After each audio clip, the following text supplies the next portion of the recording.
Good afternoon, ladies and gentlemen. Welcome in to 105.1 WTUK, and we welcome you into the 52nd District Baseball Tournament live from Harlan. Going to be some good matchups here today as your number one seed Bell County Bobcats face off in this first round against the Middlesboro Yellow Jackets. And then the next game following features the Harlan County Black Bears facing off against the home team Harlan Green Dragons. Mr. Williams, as always, great to be with you, sir. Yeah, fantastic. It's a beautiful evening for baseball. It's a little hot out here, a little toasty. Is. But it is a beautiful night for baseball. I'm excited for both of these matchups. Obviously, you have four really good teams, and you know, Bell County has been, you know, they've kind of been the cream of the crop here in the district this season. But this tournament, it's anybody's game. Yeah, once you get to tournament time, it's a whole different beast because, you know, you've got rivalries because you're always rivaled against people in your own district. Yeah. That's just how it is. And in these kind of games, anything can happen. Yeah, and baseball's you know, a sport where, you know, on any given night, you never know what's going to happen. Yeah. If a pitcher's got a hot hand, if the bats are hot for one team, like this is one game, man, where it can go any way, you know, depending upon the night. And I think that's what makes this tournament so interesting is that you have all these teams that are really close. You know, they're close matchups against each other, and then it's tournament time. So I think it'll be interesting. I think we're really excited about this tournament, and I'm excited to see. We're going to be here the next two nights to see which team comes away with the 52nd District Championship here at the Joe Gilley Athletic Complex. And it started this one here tonight. You know, you look at the paper. You know, Bell County's not lost a game in the district. Yep. Middlesboro's not won a game in the Yep. district. But like you said, brand new ball game. Yeah, you never know, man. I mean, this is these are two rivalry matchups as well. You have Bell County Middlesboro in the first matchup, and then Harlan County in the second matchup. So not only do you have tournament games with championship implications on the line, but you also have two rivalry matchups. And Blake Burnett will be on the mound for the Bell County Bobcats here this evening. Leading off for the Yellow Jackets is Bayless. First pitch is right on that outside corner for strike one. Bayless batting .485 on the season. He's a senior leadoff spot here. Only struck out 8 times on the year, so pretty disciplined at the plate. Next pitch, right down Broadway, strike two. So quickly, Burnett ahead 0-2. We watched Blake Burnett here earlier in the year against the Green Dragons, and he pitched a pretty good game then. I don't think there's a sport the kid plays that he's not great at. Fantastic athlete. That one's going to be high, 1-2 the count. Yeah, he excels in pretty much everything. You know, we played against him on the basketball court, was their point guard. Fantastic player. He's fantastic on the football field as well, and just a gem here on the mound for the Bobcats as well. Swing and a miss, strike three. Got him with a breaking ball there, and that's going to be first out of the inning, first strikeout for Burnett. Only 4 pitches there. I mean, so, you know, I talked about Bayless and only struck out 8 times in the season, but then Burnett getting that first one out of the way, that's a big out for the Bobcats. It's going to bring number 8, Mitchell Capps, the freshman, up to the plate. He's a freshman. Batting .395. Yeah. Pretty good numbers for a freshman. No kidding. Swing and a miss, strike one. Burnett's found the zone both times he's thrown that breaking ball. Looks to be comfortable with that pitch early on in this one. And you want to get ahead if you're a pitcher, especially in high school. You want to get ahead. That's going to even it up at 1-1. He's went for the outside of the plate a couple of times. He found it in the first at bat, just missed it there.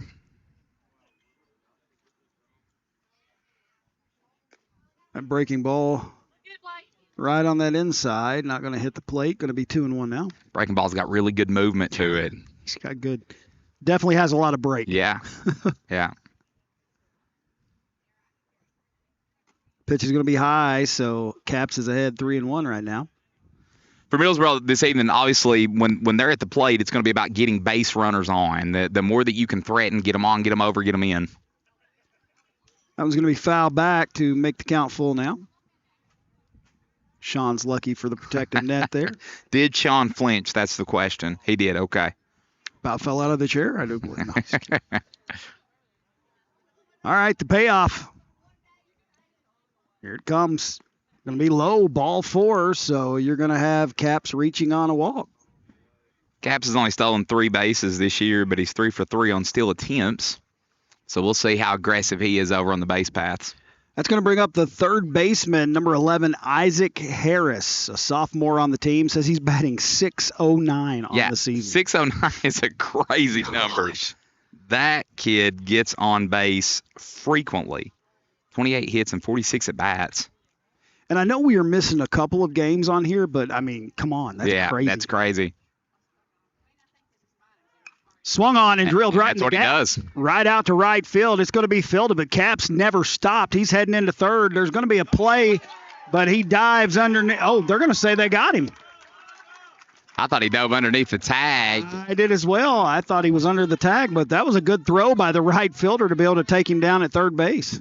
Huge heads-up play there by the right fielder for Bell County to get that ball in quickly. So instead of having runners in the corners, now you have 2 outs with a runner on first. Great bit of hitting there by Harris, but Middlesboro missed opportunity just being a little bit over-aggressive on the base pass. It was a good throw. It was. It was fantastic. And that's one of those things, 9 times out of 10 in high school baseball, they're not going to make that throw and throw you out at third base. That's just good arm out there.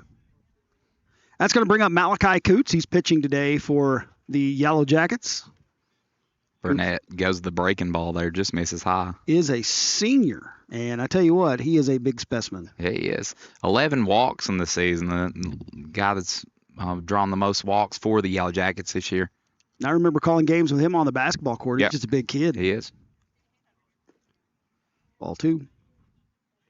You know, going back to that Harris at bat, I mean, he was sitting on the very first pitch and just drove that opposite field right there in the gap between first and second. Great bit of hitting, just unable to capitalize there with the runner on third. The pitch outside, going to be ball 3. Yeah, I think Harris had noticed the first 2 at bats, just pitches right down the middle, so he was cocked and ready to go. Here comes the 3-0 pitch. It's in there, strike 1. You had Coots taking the whole way there. He was being patient, just trying to get on base, and Burnett throws a strike.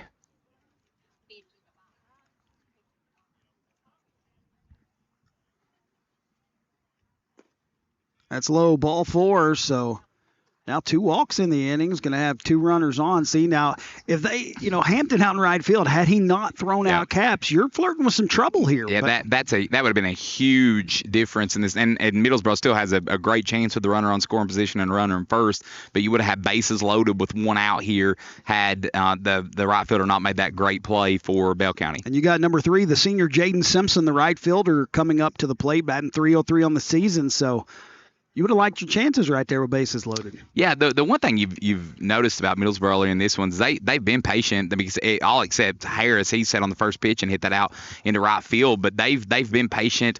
They've had a pretty good eye on the strike zone so far, and they've drawn a couple of walks here. So 2 runners on, 2 outs in the inning. Here comes the pitch. Breaking ball, taps that outside corner for strike 1. That was a pretty pitch. It was. It looked like a ball all the way. Yeah, buckled his knees a little bit there. 0-1 the count. Burnett agrees on the sign, looks back at the runner at second, checks again, coming to the plate. Breaking ball caused Simpson to get out in front of it. He's quickly ahead 0-2. Goes right back to that pitch that he's been comfortable with. He's probably thrown that more than the fastball here in the first inning, and you can tell that he's got pretty good command of it. And Simpson was looking for that fastball right there. Yeah. Does he go back to the breaking ball here to get strike 3? Went to it, pops out. Good stop by the catcher there. 1-2 the count now.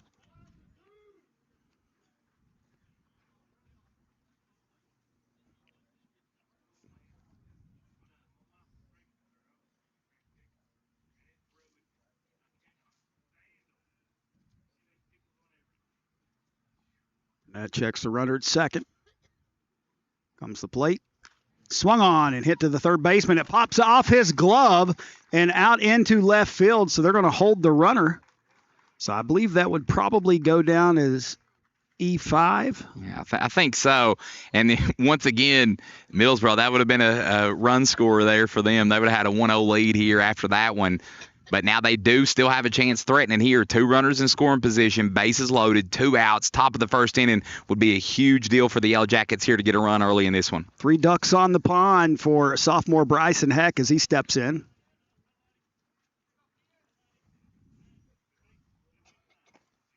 Going to be outside, ball one.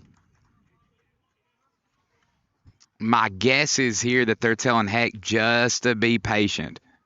See if Burnett's going to throw strikes. He missed the strike zone there on the first one with the fastball outside. I think he goes back to the breaking ball here. Swung on and popped up. I think that one's going to get out of play. It does.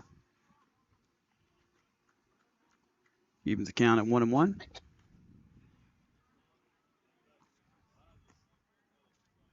The position on that breaking ball has been on the outside corner of the plate. Harris, was able to set on that and hit it early into the right field gap. That's where Heck was. He fouled that off there.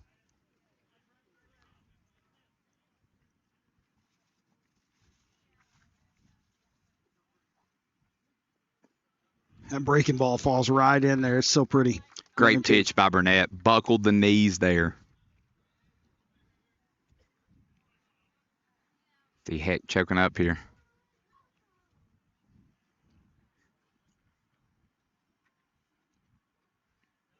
Swung on, dribbled to the third baseman. He bounces off of him, tries to tag. They're going to say he got his leg. I'm waiting to see.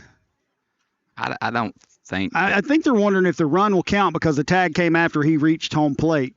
I don't know. They're going to talk about that right now, but as it stands, first top half of the inning in the books. We'll be back in just a moment here on 105.1 WTUK.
Welcome back to the Sazon Steakhouse 52nd District Tournament here on 105.1 WTUK. Middlesboro threatened to the top half of the inning, unable to get a run in, and that's going to bring Bell County up here in the bottom of the first. Malachi Coots on the mound for the Yellow Jackets. Based on the stats that we had, he's 1-4 on the season, 8.12 ERA. Leadoff hitter for the Bobcats, number 8, Holden Clark, the senior, batting .368 on the season. The thing that sticks out when you're looking at the stat line for Coots in 25 innings pitched, 40 walks. So let's see how much command he has the strike zone this evening. Pitch on that outside edge, going to be 1-1. Clark, obviously a speedster, 13 for 15 stolen bases this season. Swing and a miss. Good pitch right there from Coots. Makes it 1-2. This is one of those things early, if you're Middlesboro, you obviously want to get out of the early innings without any damage done. The later this game goes, you hang around, you give yourself an opportunity. Breaking ball drilled over top the second baseman's head into the gap between center and right field. Clark on his horse. He's going to make it into second base, and he's going to have a leadoff double to get this thing going for the Bell County Bobcats. Nice bit of hitting there by Clark, right in the gap. He was sitting on that one, drives it out there to right center, and the leadoff man is in scoring position for the Bobcats. That'll bring up the shortstop, Cooper Brock. You know, one of the things we noticed as well last time we caught the Bell County game, a lot of guys batting from the left-handed side, so a lot of left-handed hitters here for the Bobcats. And Brock is as well. Batting .400 on the season. I wonder if any of them are actually switch hitters. I don't know. Guess we'll find out if a lefty pitcher comes. We will. Here's the pitch. Swung on. Foul back out of play, heading back toward the football field. That'll be strike one. I tell you, the two teams that I've been majorly impressed with in this 13th region this year, Whitley County and Knox Central. Yeah. Neither one of those teams have lost a game in the 13th region. Just on fire. Yeah, Whitley always so tough year after year. Knox has had a rising program. They've really capitalized on that this year. Pitch is outside, 1-1. I think I was looking, and it was both teams have batting averages in the 300 for the team. Yeah. Whitley had a 1.06 ERA. As a team. They have so many arms, man. Crazy. When we called their game in the regional tournament last year, just so many options on the mound. Yeah. Swing and a miss, strike two. Big cut there. And a nice pitch by Coots. Bell County looking to make some noise early here in the bottom of the first inning with a runner on second and nobody out. Coots looks in. Gets a sign, checks the runner at second. Pitches right on that outside corner for called strike three. Consistent placement there. He found the strike zone with that in the first at bat, literally the same spot. Gives him that call again, strike three, and it's one down here for the Bobcats. I'll bring up the sophomore, number 13, Braden Carroll, playing left field today. 319 on the season. 15 walks thrown. Another lefty.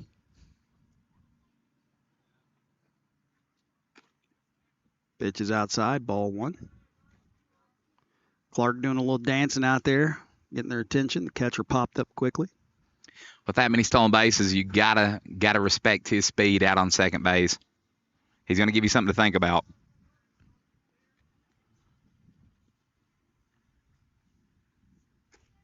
Pitch right on that corner, strike one. Coots is like that placement outside corner. He's found it several times. Coots has a great arm. He does.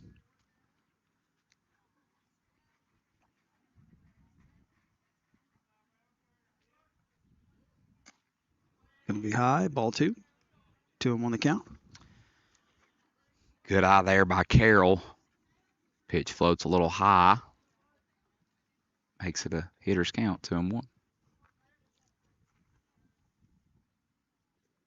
Turns around to throw to second. It's going to roll into center field, and the center fielder, it comes off his leg. So now rolls back. That's going to bring a run home.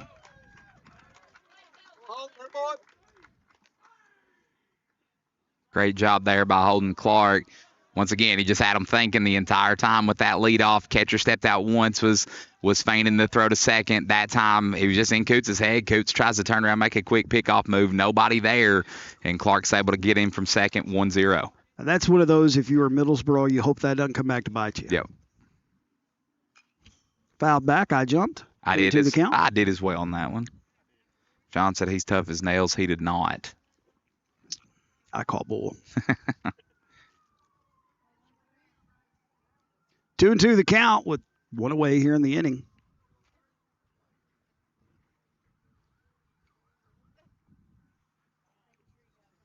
Batter calls timeout. Going to step out for a second.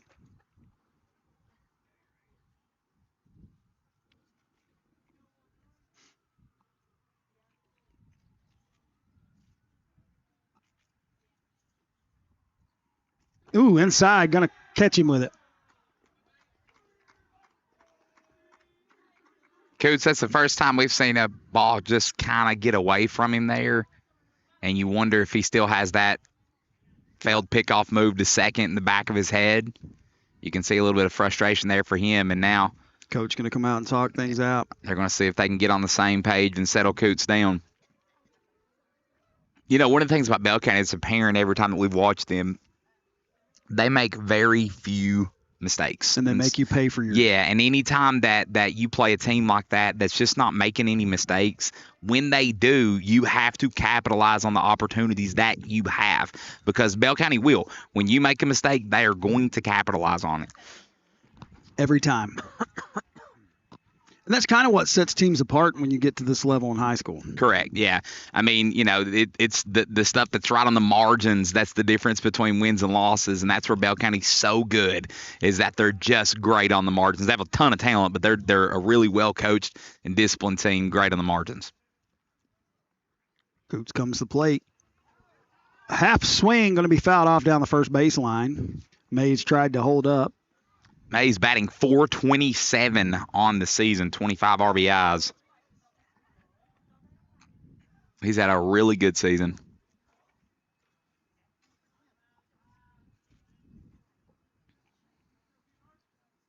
I don't know if you saw the Major League game. I think it was yesterday. A guy tried to check his swing and broke his bat checking his swing. I did not say that. What kind of arm strength do you have to have? Is that one misses high? No kidding. 1-1 the count. He even looked down, like just looking at it, like couldn't believe it broke. So does that count as a swing? Because the bat came off and went forward. I don't know. I don't even remember what they called it. I just saw it on a clip, and I was like, wow. Pitch swung on and popped high up in the air. Second baseman getting under it, calling folks off. Makes the catch. That's a tough catch to make. That ball was sky high. Especially with the sun. Yeah, right, absolutely. 2 down, and that's going to bring up Blake Burnett for the Bobcats. Not only pitching, but he's hit the ball pretty well this season too, hasn't he? 344, 13 stolen bases, only struck out 8 times, 15 RBIs. As we said, this guy just does it everywhere he's at.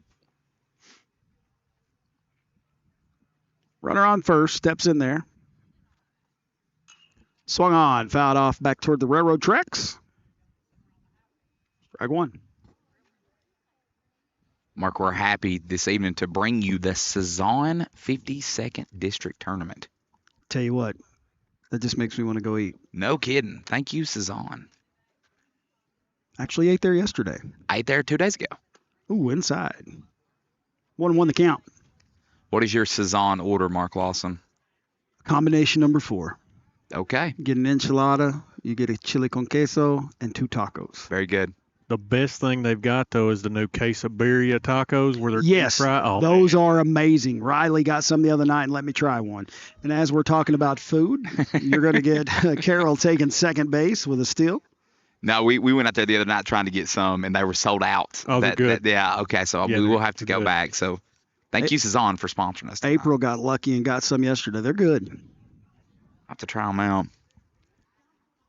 2-1 the count. And that calls time. Y'all Jackets really need to get out of this one with just giving up a run. If they can do that, I feel like that they feel like they would walk away in this inning successful. Pitch going to get away from the catcher. It was low in the dirt. Runner going to hold it second. 3-1 the count now to Burnett.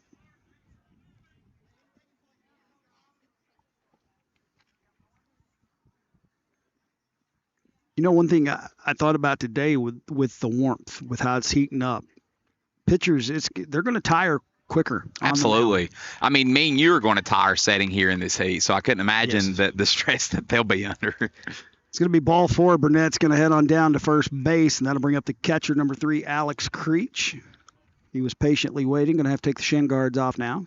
Creech batting .185 on the season, 23 walks. Bobcats seeing if they got some 2-out magic in them, trying to drive in another run here and extend this 1-0 lead here in the bottom of the first inning.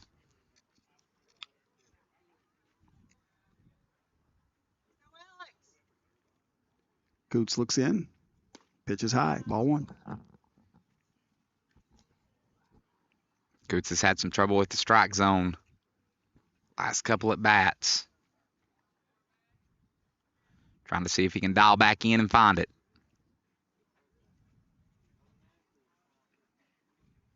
Swing and a miss.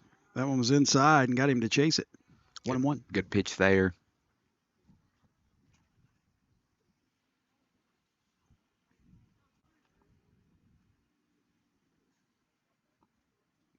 Runners on first and second. Cooch checks the runner at second.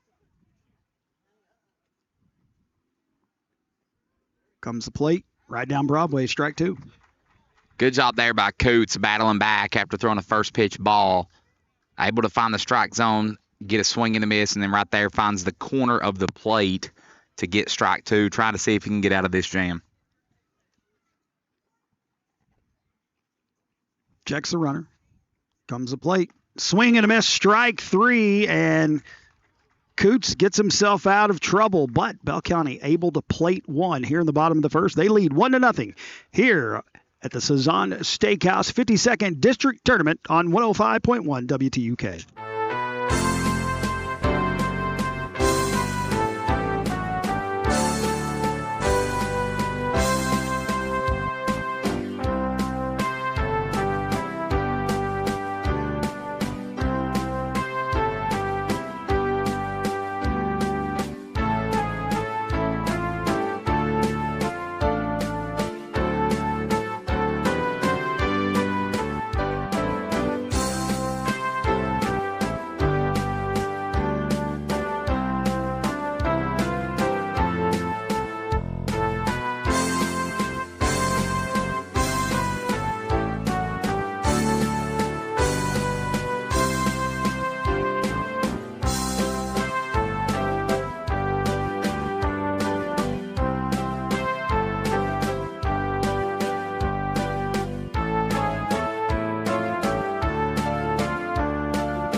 Welcome back to the 52nd District Sazon Steakhouse Tournament.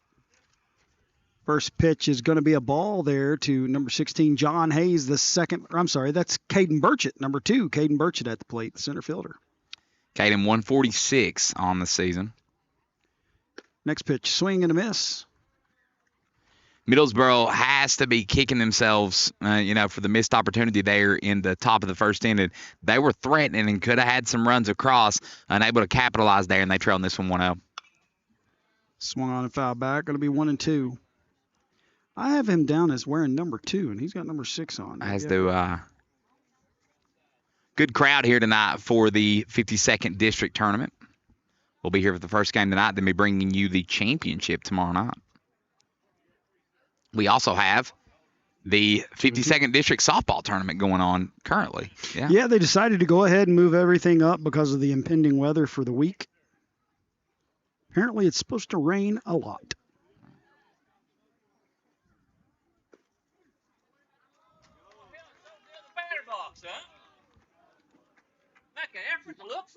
They called the strike. It's going to be strike looking.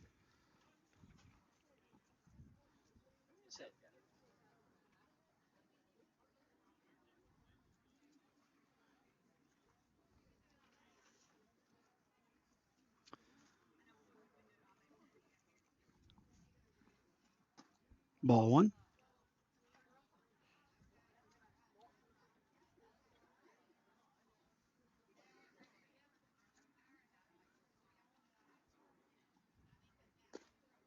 Ball's in there for strike one. Going to be 1-1 now, the count.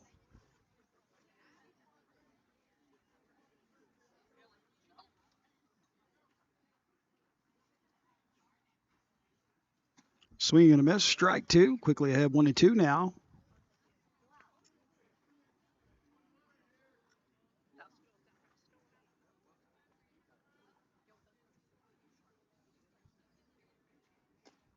Swing and a miss, strike three.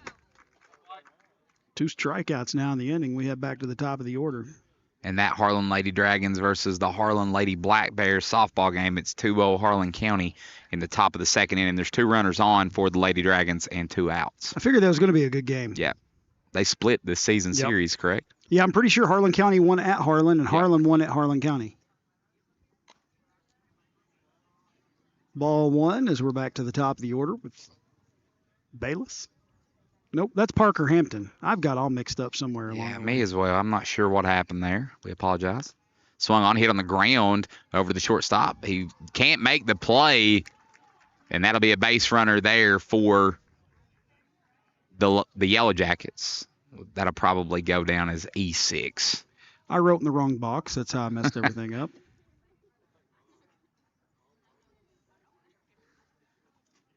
Yeah, we'll mark that as E6 on the Bobcats, but a runner will be on for the Yellow Jackets, and that will bring up number 15, Colt Bayless. Runner on first, back to the top of the lineup.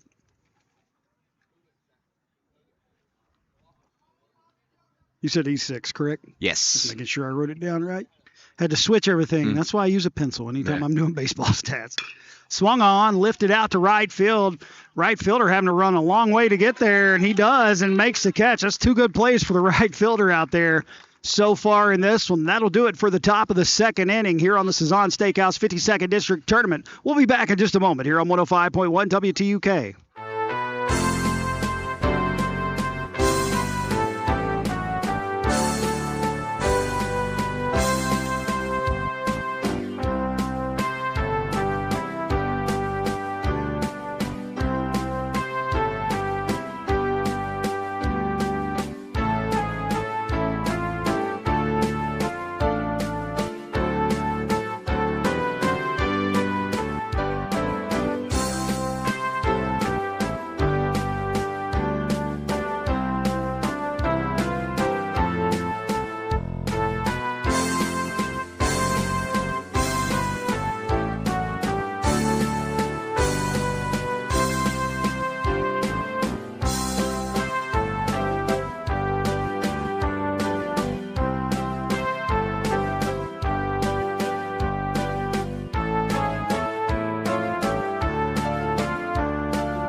Welcome back to 105.1 WTUK, and this is on Steakhouse 52nd District Tournament. Opening game, first pitch here to number 11, Mason 6i. Going to be a ball.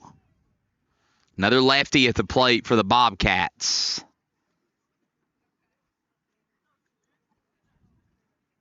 Pitch is outside. Ball 2. I think the key to both of these teams right here is just going to be who can remain consistent throughout this game. I think so too, and we've seen Bell County make several really good plays thus far. I mean, they Millsboro's done a good job as well, but I think Bell County's done a really good job. They've made plays when they've needed to thus far, and that's the reason they have that 1-0 lead. 2-1 the count here on 6i.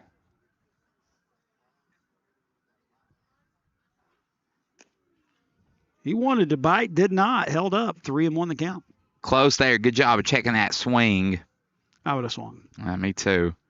Makes it 3-1. That's the reason I'm back here announcing and not playing. That's going to be ball 4. Leadoff runner on there for Bell County. That's one of the things that you can't afford to do if you're Middlesboro, is give them free passes on base, because they will make you pay. I'll bring up number 12, Aiden Smith, the second baseman. 6i on the season, 6 for 6 stolen bases. Let's see how aggressive he is over at first base. Moderate leadoff there, not much. Smith batting .286 on the season. Pitch going to be a little high, ball 1.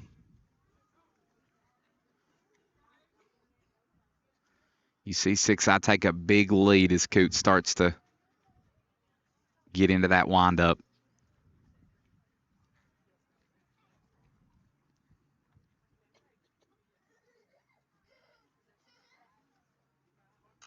Swung on, fouled off. Evens the count at 1-1. The lone run in this game for Bell County came after Coots tried to throw over to second with nobody there back in the first inning, which led to a Bobcats runner from second crossing the plate.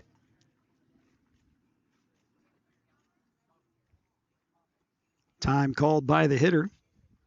Step out and gather his thoughts.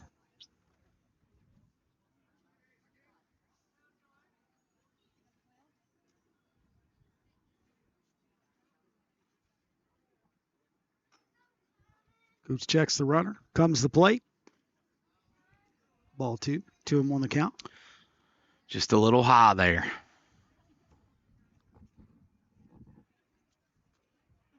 As more pitches are being thrown, something that you mentioned earlier that I think is important, fatigue for the pitchers. When does that start? When do we start to notice that with both of these pitchers? Started for me when I woke up this morning. That ball is drilled out to left center field. What a play. The fielder makes a great play. It's like he put on the afterburners to get over to that one, because I thought that one had a chance to come off the wall, but it was well hit. I mean, he had a great beat on it. He saw it well off the bat as soon as it was hit, and he's able to make that play. So a big-time play there for Middlesboro. Keeps the runner over at first and gives them their first out in this inning. Brings up the third baseman, sophomore Dalton Black. Smith mentioned something to Black as he was leaving the batter's box there. I wonder if they've seen something with Coots. Maybe something that's tipping what he's going to Yeah. Comes the plate. Offered at it to bunt. It's going to be strike 1.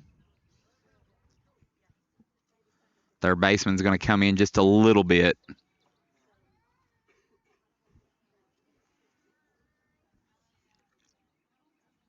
See if he shows again. Be outside, ball 1. 1-1.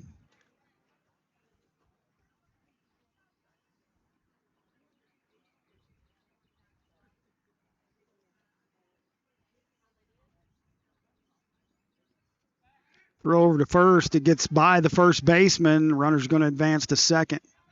Those are the little moments right there. Those are the little things. Once again, throwing over to a base, trying to get a runner, and just unable to complete it. That happened in the first inning. The run scores. It happens there. Runner goes from first to second in scoring position. Just an unforced error there for the Yellow Jackets. He caught the runner leaning. I think that's what caused him to pop it over there. It was going to be close. It just got under the glove of the first baseman. Black waits.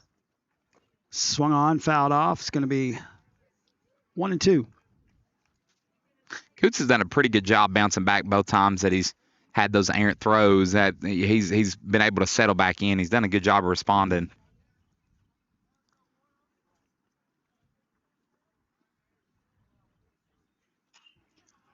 Popped up in the air. I don't see it. Bounces out in the parking lot. Ball 2 or strike 2. I'm sorry. Yeah, if it was going to hit us in the head, it was going to hit us in the head. There was no way I could look up at that point. So I was hoping that Sean or Kerrigan would jump over here to try to save my life, but I don't know that would have happened. Kerrigan's asleep. It's all right. Here comes the pitch. Going to be high, 2-2 to even the count. Now, I would have to ask an official scorekeeper on that last one, but I don't know if that error would have went to Coots on the throw or on the first baseman on the catch on that. I'm not sure either. It wasn't a terrible throw. I think that's one thing that I do love about baseball is there's so much human interaction in the sport that just things are open to interpretation from whoever's scoring it. For sure, yeah. It's going to be a strikeout on Black. That'll head Bell County back to the top of their order with Clark. He had the leadoff double there in the first inning and came around to score. You know, one of the best hit balls of the evening that we've seen thus far. He's 2 outs here. Let's see if he can strike again and put another run on the board for the Bobcats.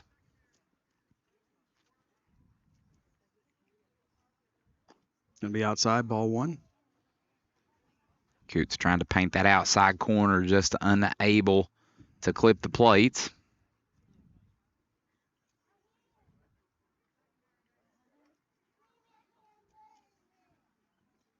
Two outs here. You're not really worried about 6-eye. You're just trying to get the out at the plate. Ball goes high. 2-0.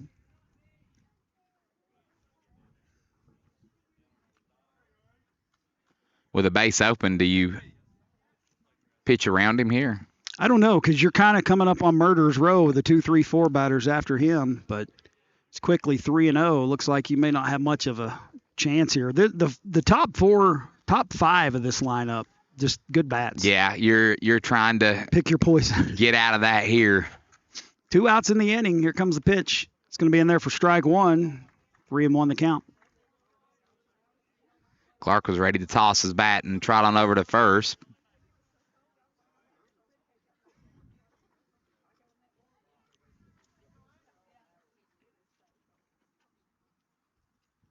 Here's the pitch. High, ball 4. Clark going to head down to first base. I almost wonder if Coots was just okay with that. You know, it didn't really seem like he was too interested in hitting that strike zone. Tried to paint around it a little bit, seeing if he could get Clark to swing at some pitches. He couldn't. Gets him over to first base, and now the Bobcats have 2 runners on. Well, it's one of those things, too. You saw what he did with your fastball in that first inning, so you didn't want to give him anything he could really drive. Yep.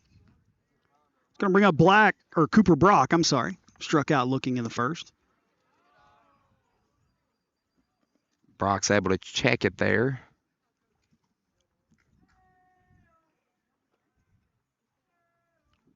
Want to know the count?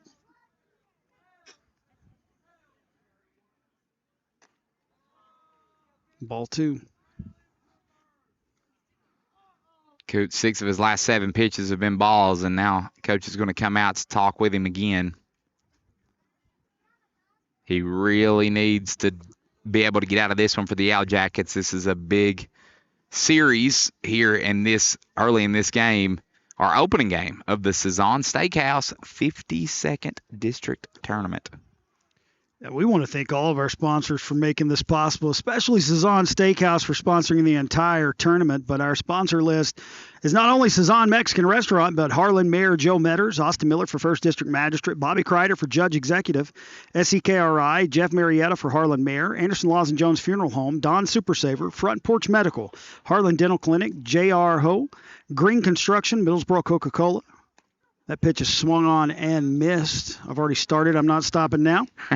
Rack's Restaurant, Ball Heating and Cooling, Baker's Tax Service, Dixon Plumbing, Kentucky Mine Supply, Fuel Co. for sponsoring our scoreboard, and Listen Be Law for sponsoring our player of the game. 2-1 the count now to Brock. Coots trying to battle back. Be outside 3-0, and he's flirting with danger now. Yeah, I mean, now you the opportunity here is for Bell County. You've got a chance to hitters count 3-1. Bases get loaded. You're right in the meat of that lineup. Bell County looking to do some 2-out damage here. Nice pitch by Coots. 3-2. It's a good pitch by Coots to bounce back there. This is a pivotal moment early in this game. Coots trying to work out of a jam. Bell County trying to do more damage. Here we go. Outside, ball 4. Just misses. That's going to load them up for Bell County. And that brings up number 13, Braden Carroll. He was hit by the pitch back in the first inning. Now, this is one of those moments. You know, we said that last moment was pivotal. This moment is even more pivotal because Bell County can really get this thing moving. Bases loaded, nowhere to put him. Or Middlesboro can get out of a jam. And you're facing that 3-hole hitter. Swing and a miss, strike 1. And Carroll was trying to swing out of his shoes on that one. He was going for that grand salami. Yeah. He was going to try to empty him. 0-1. It's high.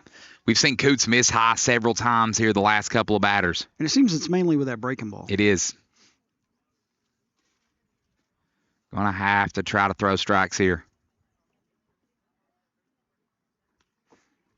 Inside, it bounces back to Coots.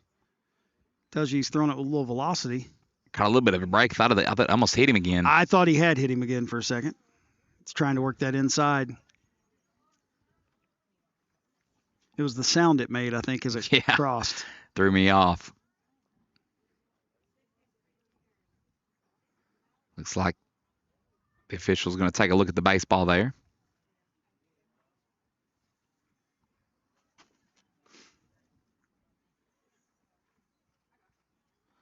Two, 1 count.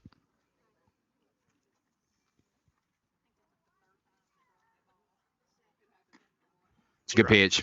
Really good pitch there by Coots. Coots just want to buckle down here. Get out of this inning. Yeah. See if he goes. He's the most comfortable pitch he's had has been that fastball on the outside corner. Let's see if he goes back to it. Drilled out over second base into center field. One's going to come home. There comes the second run. And that's going to plate 2. 2 are out. 2 RBI single for Braden Carroll. Carroll delivers, man. Good bit of hitting there. 2-2 count with 2 outs. Just drives the ball right back up the middle between the shortstop and the second baseman. And now Bell County has a 3-0 lead and still threatening with 2 runners on.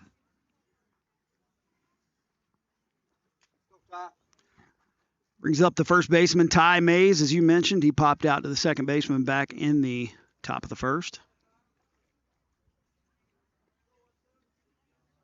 Do you know his batting stance reminds me of? Who's that? Little John Olerud-ish. Yeah. You know? Kind of standing straight up. Yeah, you know. I think the wildest batting stance I ever saw, though, was Craig Counsell. Yeah. On his tiptoes. It looked like he was trying to reach for the ceiling. Yeah. I see that. Yeah, he's got a little John Olerud. Just the arms relaxed. Yeah. Just ready to. I like it. Pitches in there for a strike. 0-2 the count now.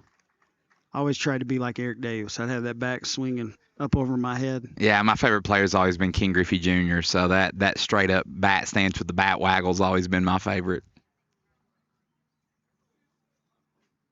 I had a stance like Davis, but I didn't hit like I ain't hit nothing. Ball bounces up there. It's going to advance the runners to second and third now. Yeah, no, I'm not hitting a beach ball with a tennis racket, but, you know, you always want to make sure you try to look good at the plate. Try to draw as many walks as you can. Yeah, you got to look good while doing exactly. it. Exactly. It's important. It's important. All right. 1-2 the count now on Mays. 2 runners in scoring position here as Bell County looks to bust this one open. Bounces up there. Ball 2. 2-2 the count. Good patience by Mays after being down 0-2. Coots is stretching out his left calf, it looks like, a little bit. Wondering if he's dealing with some pain here. But he's thrown a lot of pitches in 2 innings. He really has. Works his count full now. Mays has battled back. The last thing you want to do is put Mays on base with Blake Burnett and give him the bases loaded opportunity. I'm going to give a shout out to David Evans watching us on the stream. You want to talk about somebody that knows baseball? Absolutely. That man knows baseball. It's going to be ball 4, and that's going to load them up again here for Bell County. Coach is going to come back out here. I wonder if we're going to see a pitching change. My guess is yes, as Coots has kind of just lost command, and he has thrown a ton of pitches here in 2 innings of work. And, we've mentioned it before. Fatigue definitely a factor here in this heat. I mean, it is. It's warm. It's a little humid. It's cooled off a little bit since the start of the game, but still yet. I mean, Coots has been out here since the very beginning, and he looks like he's in some pain over there. So it looks like they're going to move Coots to first base. Looks like they're shifting several people around. Nope. I'm not sure. Coots may be going to third base. He does look like he's hurting a little bit. Yeah. Yeah, he's going to third base. It looks like the first baseman's going to shortstop. Third baseman going to come. Did he come over to first, I do believe? It looked like the left fielder was coming in to pitch. I think that's one so. thing I did notice, and that's going to be number 13. Parker Hampton. Hampton on the season has pitched 13 innings, only giving up 1 earned run, but 11 runs have crossed the plate. He's 2-1 on the season with a .54 ERA. So obviously, statistically, he has been very good with a little sidearm there. Yeah, I did so. I always tried to do that when I always wanted to pitch, but there was a reason I wasn't a pitcher. But I would try that sidearm stuff. It's just a different angle. Some great sidearm pitchers. Obviously, your mind immediately goes to Randy Johnson, probably the best ever. But then I'll tell you, and it wasn't even really sidearm. It was almost submarine. Was Byung-Young Kim that used to pitch for the Colorado Rockies. Yeah, the Colorado Rockies. Sorry. Colorado Rickies. I thought that was just a nickname for him. The Colorado Rickies. I tell you what, you can't talk about Randy Johnson without talking about the bird. No kidding. Yeah, always. Where he hit the bird has to be. Yeah. My kids in school the other day, they said, we were talking about something that made me think of it. I told them, I said, you guys have to go home and look up the YouTube video. This poor bird just flying around, minding his own business, and wham. He was incredible. Randy Johnson was. He obviously played for the Mariners. Also the Diamondbacks. There were so many times that he pitched against the Reds, and it would be late at night, and it's like they just could not hit him. There was nothing you could do against him. And then when he was with the D-backs, also having Kurt Schilling in that rotation, that's a 1-2 punch, man. That was pretty incredible. I think back to the days of the Braves when they had Smoltz and Glavine and all those guys. Yeah, just Maddox. Yeah.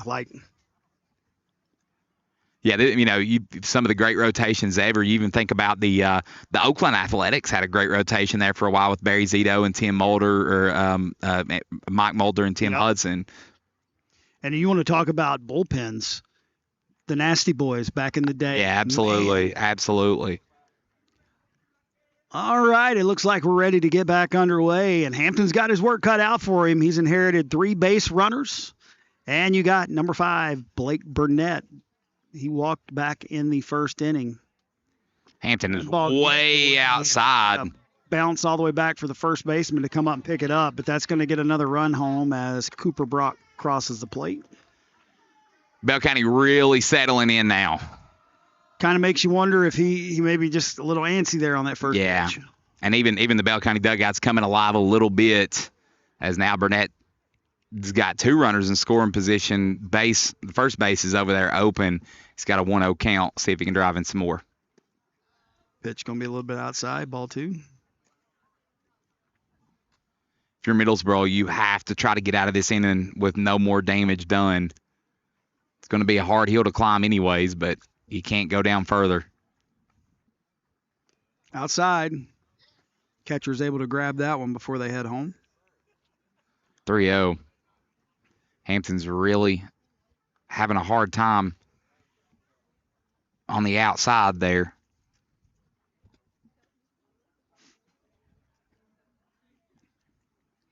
3-0 here. You wonder if Burnett just going to take a pitch. Burnett kind of got that Eric Davis stance. He does. Outside, ball 4. Walk on 4 pitches, and now the bases are loaded once again. And still danger zone here for the Yellow Jackets. Yeah, it doesn't get easier. I mean, I realize, Creech struck out back in the first inning, but he's very capable of lining one out here. We've said it many times. With baseball, it's a funny sport. Anything can happen.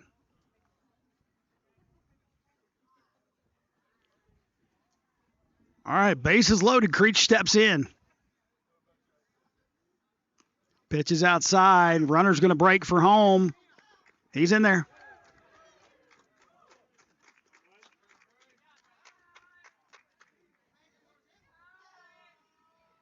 It's going to be 4 runs across now in the inning for Bell County. They lead 5-1, or I'm sorry, 5-0.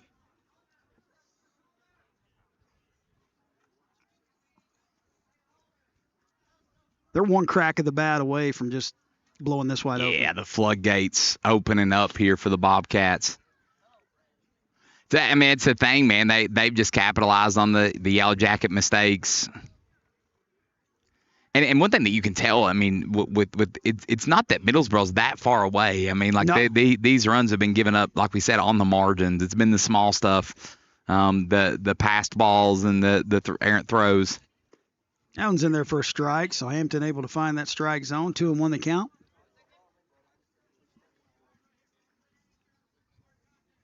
Feels so much better now that Suns went behind the mountain there. Yes, thankfully. It's going to be ball 3, 3-1. Hampton's had a really, really hard time finding the strike zone.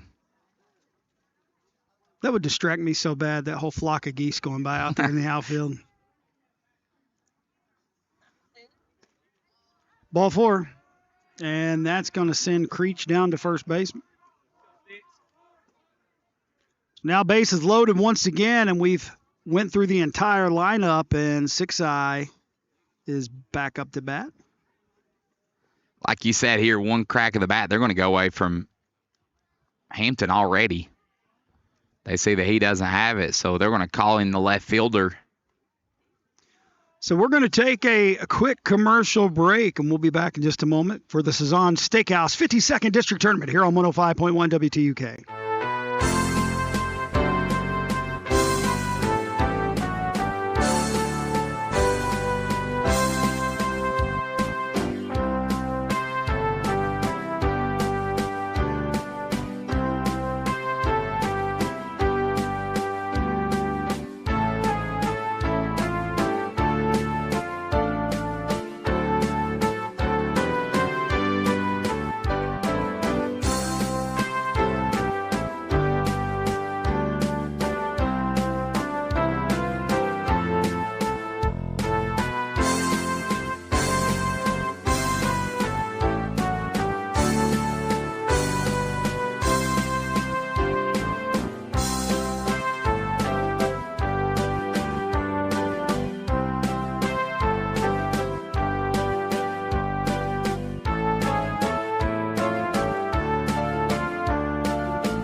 back to 105.1 WTUK in your 52nd District Tournament, brought to you by Sazon Steakhouse. New pitcher into the game now for Middlesboro, and I do believe that is number 8, Mitchell Capps. He starts off with a strike to 6-eye there, who led off this inning. Capps immediately finding the strike zone. Good news there for the Yellow Jackets.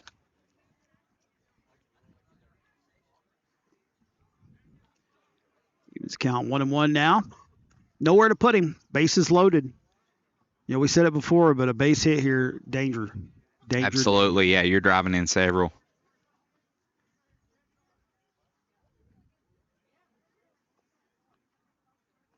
Pitch. Swung on and drilled to shortstop. Shortstop gets it, throws over to first. Nice play. Play by him. Chose to go the long route, but it paid off, and they get out of the inning. So Capps does his job, and we head to the top of the third inning. Bell County plates 4 in the bottom of the second. Thank Lead you. 5-0 here on 105.1 WTUK.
The Sazon Steakhouse 52nd District Tournament. Capps to lead this inning off for the Yellow Jackets, and first pitch is in there to him for a strike.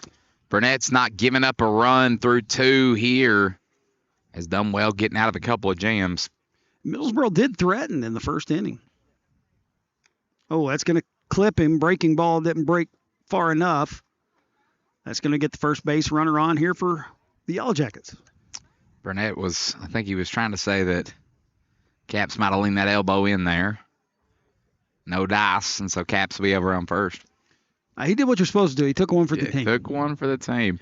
And if you're Middlesboro, you need base runners. Yep, that's all it is. You need base runners. Harris at the plate. He's the one that drilled that first pitch for a single back in the first inning. As we said, 609 batting average. Throw over to hold Capps close to first. Here's the point, Middlesboro, if you're wanting to strike and make a dent in that lead, you got the lead runner on, nobody out. You feel like you got to make something happen in this inning. Pitch right down the middle, strike 1.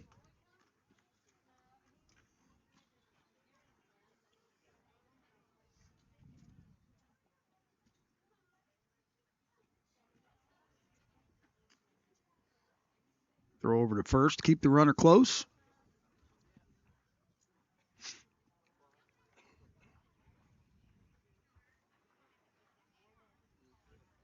Checks him, comes the plate, swing and a miss, strike 2. And it's almost like Burnett's not really trying to catch him at first. He's just trying to keep him close. Yeah, just keep him honest. Because he takes a lot off of it when he throws over there, just to make sure he gets it there. Yeah. Smart, though. 2 strikes now. Harris going to have to Roll over to first again. Harris going to have to try to be protective and make something happen here.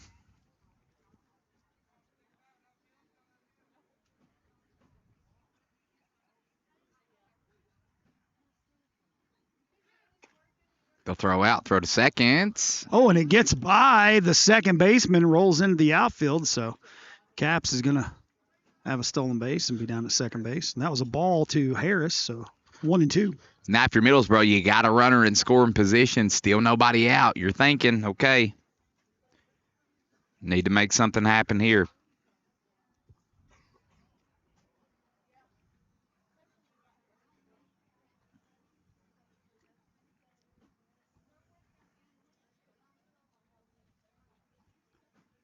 The pitch swung on and going to get him. I think he got a piece of it, but into the mitt of the catcher. So that goes a strike out there for Burnett. Fantastic job by Burnett there.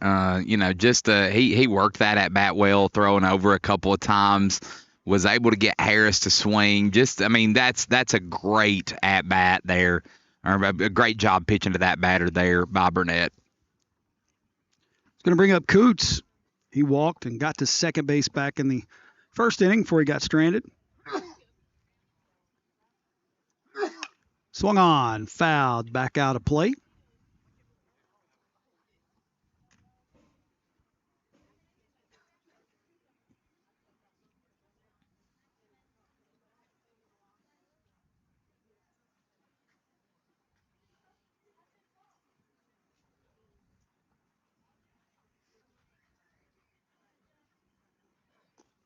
Going to be outside, ball 1. If Burnett's on the mound tonight for the Bobcats, you wonder who they trot out for the championship game. Is it Carroll? Runner over on second base. 1 down.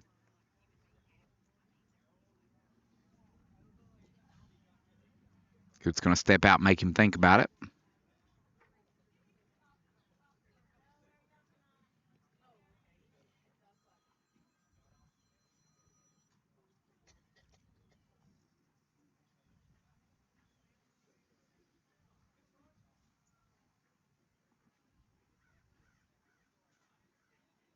There's a pitch, swung on, fouled out of play. Good job by Coots to stay alive there. Yeah, that was a little outside. Coots just trying to protect there. Gets his bat on the ball, keeps this at bat alive. Good job at the plate there by him.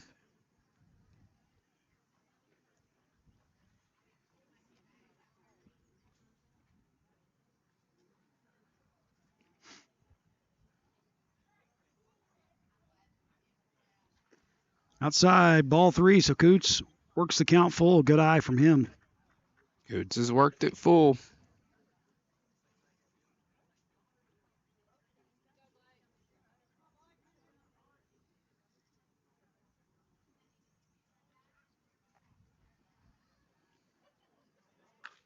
Swung on a high drive out to left field. That ball's got some carry to it. Left fielder back at the wall, reaches up and makes the catch. Runner's going to tag at second base and make it into third. But I tell you what, that was just a hair from going out of here. Yeah, and it felt like it just kept going. Like it just felt like it was carrying, and you wondered how far it was going to carry. Because it looked like it more went up than it did out. Yeah, dies right what would be the warning track there. So I was watching the left fielder. He just kept backing up, and I was like, wow, that ball's got a chance. That's going to bring up Jaden Simpson, the right fielder. He reached on an error back in the first inning. Runner down at third base now for Middlesboro, trying to chip away at this 5-0 lead for the Bobcats. That breaking ball going to be inside, ball 1.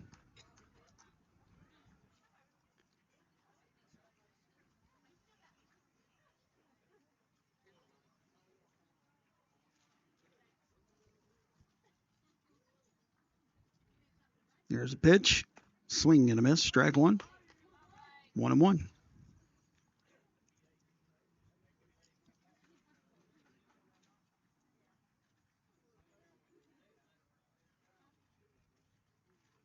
Pitch inside, ball 2.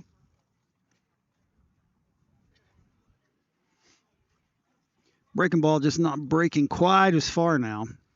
Yeah, he really had it going early in this one, but does not have that same control.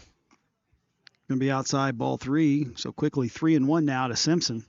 So it looked like it's going to be a quick inning of work here to start. And Middlesboro is hanging in there right now here in the top of the 3rd inning.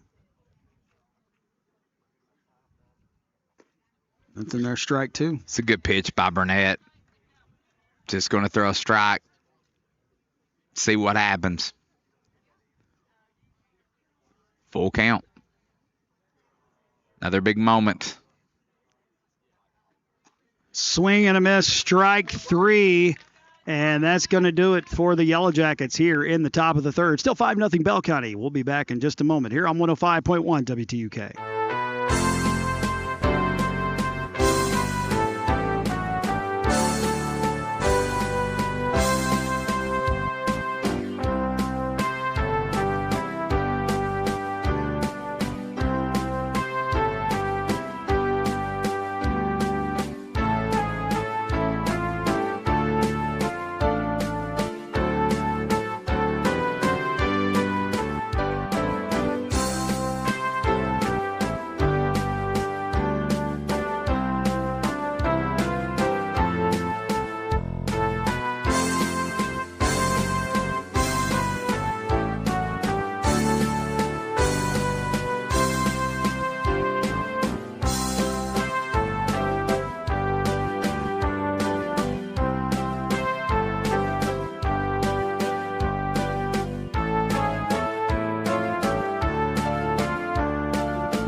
Welcome back to 105.1 WTUK and your Sazon Steakhouse 52nd District Tournament as we head to the bottom of inning number 3. Bell County leads 5-0, looking to add to that here in the bottom of the inning.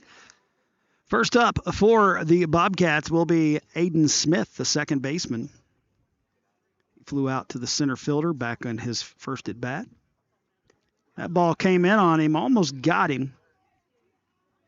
He gets out of the way. It's going to be ball 1.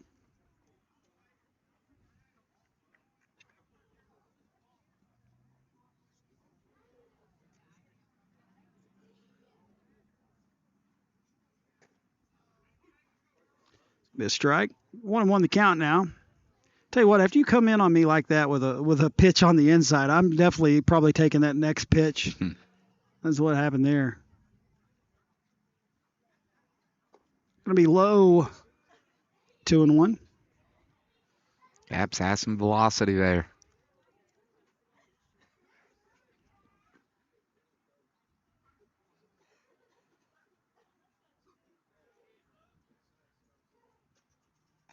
Oh, inside 3-1.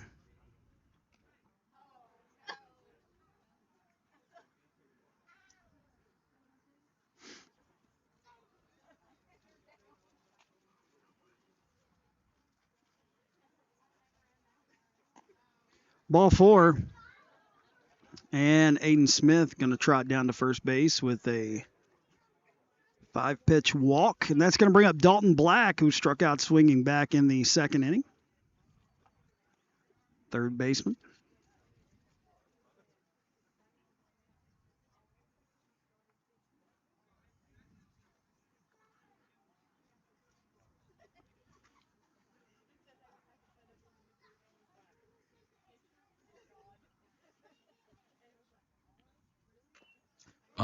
Bunt was down. Hits the batter. Stand back up there and do it again.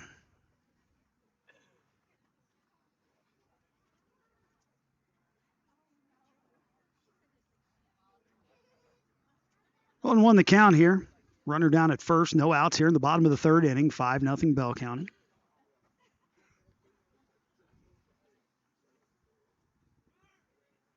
Pitch is going to be low, gets away. It's going to be 1-1 count now. Runner going to head down to second, thinking about third, but he's going to hold up and come back. So now runner in scoring position.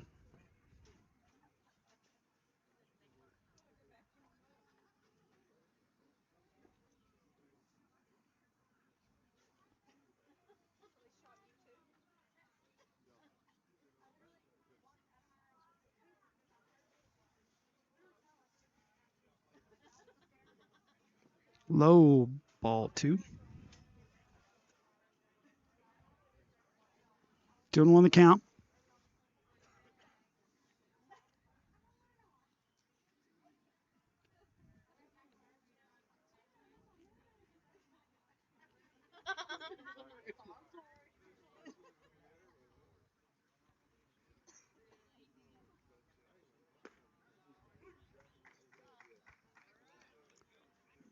Called strike, evens the count at 2-2. You got a runner up on second, nobody out. Bell County looking just to tack on some more here.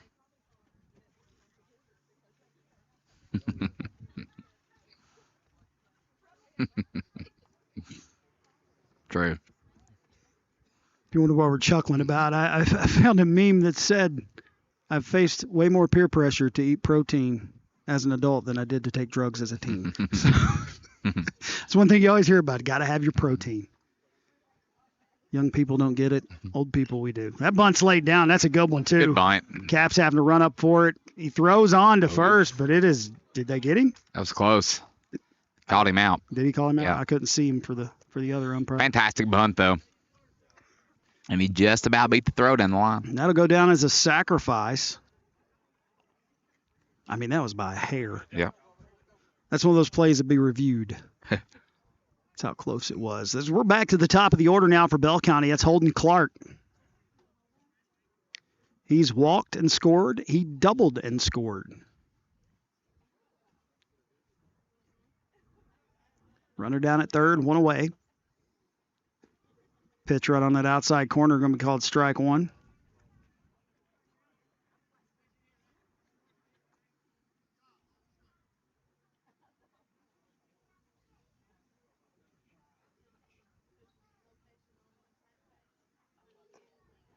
A little low, ball 1. Thought that was in there. It was pretty close. I'm going to be 100% honest. It's really hard for me to tell at this angle I'm at. It's true.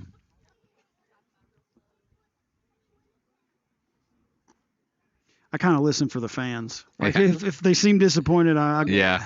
1-2 the count now. That's called a strike.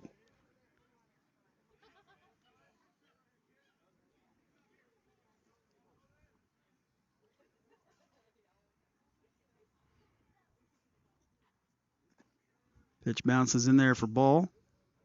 2-2 the count now.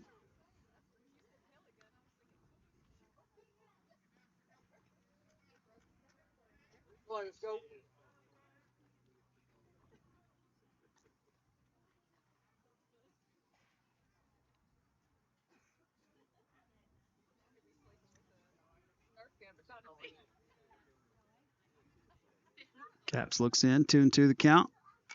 Swung on, fouled off out of play. I'll go back on the track there.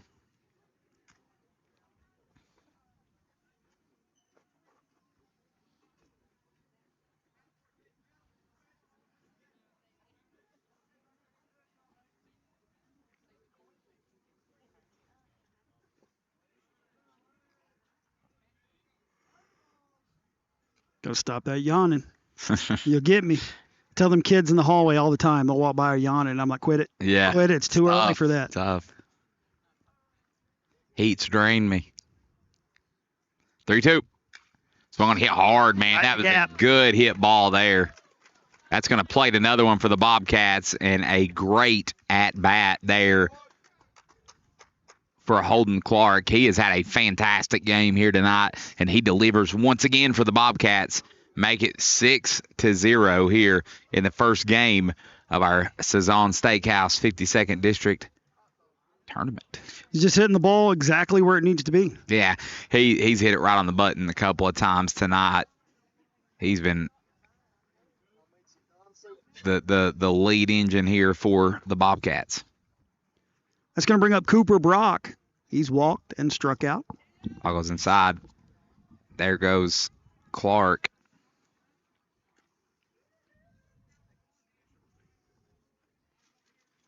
Sean, you said earlier you will not be with us tomorrow, will you? No, I'll be over at the courthouse for a live election returns. That's right. Elections tomorrow. Going to be a fun evening for day. you. Fun evening for you, Sean. You excited? Will? Oh, yeah, it's my favorite thing to do. Election returns is my favorite, bar none. Always has been. Good. And Kerrigan's upset because it's also her favorite, but she will be here with you all. She would rather do the 52nd District Championship. I mean, come on. You wouldn't rather be here with me and Andrew? Come on now. Yes, she would. She's shaking her head. Yes. Very. Profusely. I'm shaking my head. She's shaking her head profusely, yes. I'd rather be here with you, Mr. Wood. Thank you. I would rather be here with you. I can't even talk. I'd rather be here with you, Mark Lawson. You worked outside too long. Yeah, I'm tired. Swung on. Missed. Going to be 2-1 the count now for Brock. Exciting times tomorrow. Going to be happy people and sad people. It's the way the elections always work. Doubt. And Sean will be one of those happy people. Always. That's his happy space. It really is. I don't know what they're yelling from the dugout, but I don't either. It intimidated me. Pitches outside, ball two. It made me think, ball three. It made me think back to Dumb and Dumber when the guy comes out of the kitchen. He's like, doing all the weird. That's all I could think of. I have a weird mind. Kerrigan was shaking her head, yes. Yeah, she can say no. We know she loves. Strike two, going to make it a full count now. Still one away in the inning, full count. Runner down at second base. I didn't even pay attention to him taking second base. That's how quick he did it. That's going to be low. Ball four. Just missed, man. Very close. So now runners on first and second, and that will bring up the three-hole hitter, Braden Carroll, left fielder. He was hit by the pitch back in the first, and then he had a 2 RBI single in the second, and also came around to score.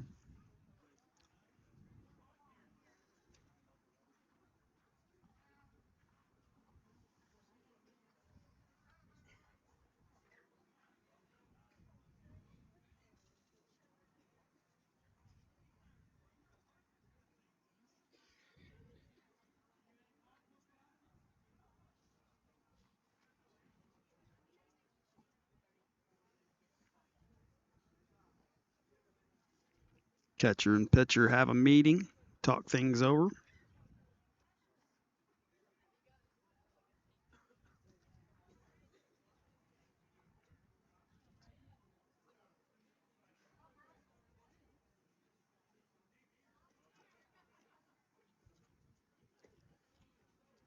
Ball's going to be low, ball one.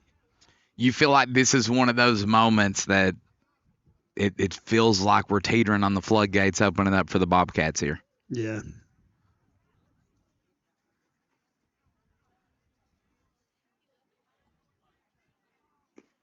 Inside, ball two.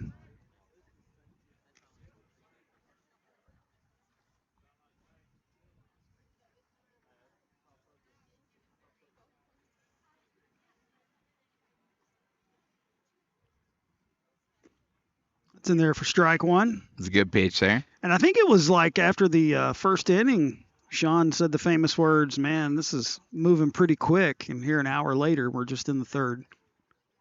Told him famous last words.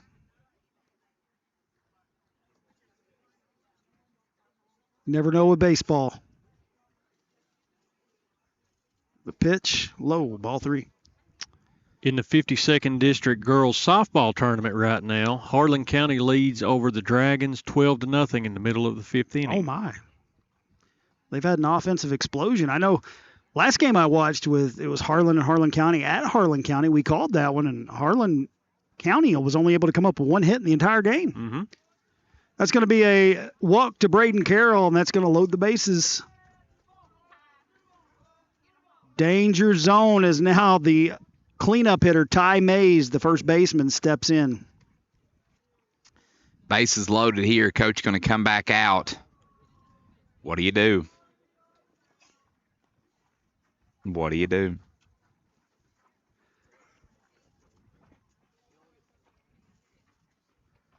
They've thrown 3 pitchers thus far tonight. Yeah, I think they're just kind of mulling over the decisions here because Mays, he popped out to the second baseman back in the first inning. He walked back in the second. But, the young man can hit. He's batting .427 on the season. It's and with control issues that you've had, you've not really found the strike zone a lot. Consistent. Yeah, consistently, and there's nowhere to put anybody else. So you're in a jam here. What do you do? Bobcats they've been fantastic tonight. Very patient. Yeah, very patient. Have been consistent. Have just done what they've needed to do in this game.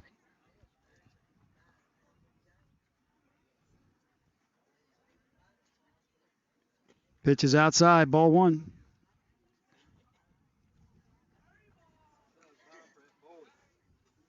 For Caps, you just have to find the strike zone. Only 1 down here.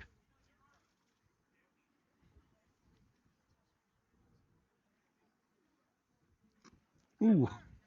I think it hit him. Yep. It hit him. Came inside. So there's another run that's going to cross the plate for the Bobcats to make this one 7-0. Gets an RBI for that as well. And, you're right in the heart of the lineup here for the Bobcats. And, no, it don't get any easier. You have Blake Burnett now coming to the plate. Burnett's walked twice so far in this one. Very patient. Pitch outside, ball 1.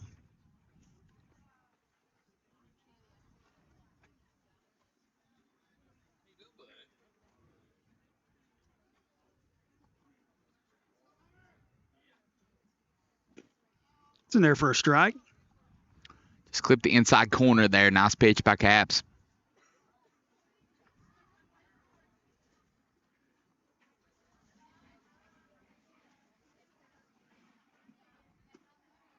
That one a little too far inside. Makes it 2-1. Good eye by Burnett.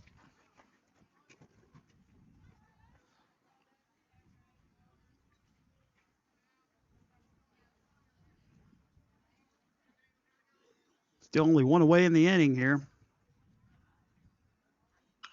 Swung on, hit to the third baseman. That took a weird hop on him. The shortstop backed him up, tries to go to first with it. It's going to be over his head. 1 run scores. Another one coming to the plate. They had to play quickly, but I tell you what, man, number 13, Braden Carroll, was on. Yeah, he turned the jets on, man. He got there quickly. That was fast. Yeah, he got there quickly. So third baseman Coots unable to make that play. Bell County drives in 2, and now this is 8-0 as the Bobcats are a-rolling. And I don't know that would go down as a hit. We going E5? Probably. Because it did eat up that the third baseman, man. That ball just took a weird bounce on him.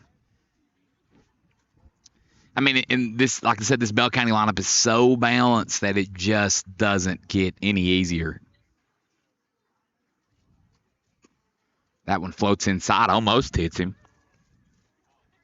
Number 3, Alex Creech, the catcher, is at the plate. So runners on first and second. Still only 1 away in the inning.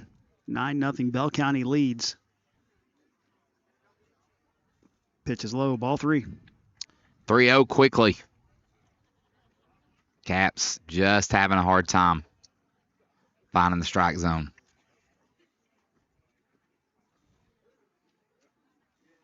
Bell County demonstrating while they have been the most consistent team here in the district this season. That pitch goes in there for a strike, 3-1.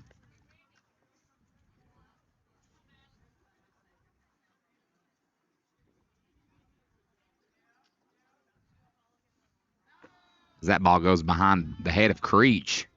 Now the bases are loaded once again. That'll bring up number 11, Mason Sixeye. Sixeye has walked and scored. Coach going to come back out here, talk to Caps. He's going to hand him the ball, and they're going to make another pitching change. All right, while they do that, here at the 52nd District Tournament, sponsored by Sazon Steakhouse, we'll take a quick break. 9-0 Bell County leads here on.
Welcome back to 105.1 WTUK. New pitcher into the game for Middlesboro. And based on my roster that I have, I want to say this is John Hayes.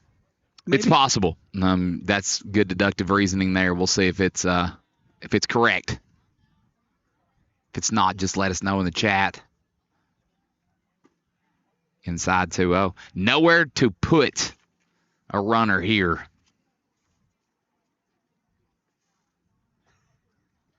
Number 11, Mason Sixeye. It's the only one down for the Bobcats here in the bottom of the third. Pitch a little high. 3-0 quickly.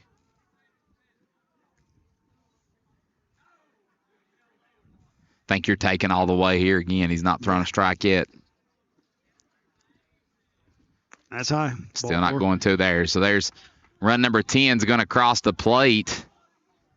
And that's going to bring up number 12, Aiden Smith. You know, one thing looking over this Bell County roster, you know, they're just losing a couple of guys. They're losing 3, Cooper Brock, Holden Clark, and Blake Burnett.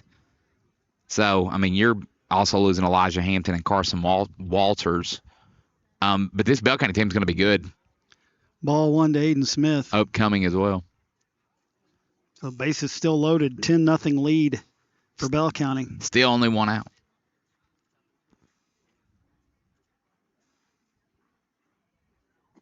That's a nice breaking ball. Throws a strike there.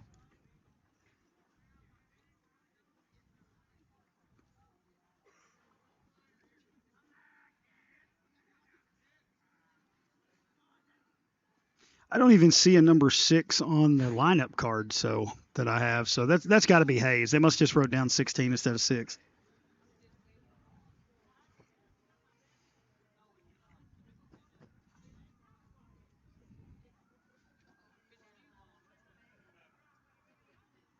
Comes the pitch, 1-1 count. It's going to be high, ball 2.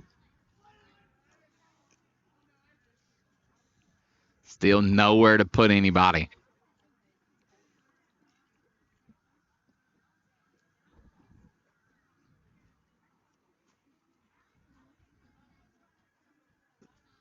A little low, ball 3.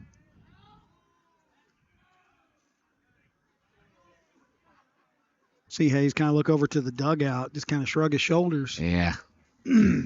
Unfortunate, Yeah. Just unable to find the strike zone right now. That one's low. It'll be ball 4. And it's a tough spot to be in coming in with the bases loaded anyway. Yeah. Burnett crosses, and that makes it 11-0. That's going to bring up number 10, Dalton Black.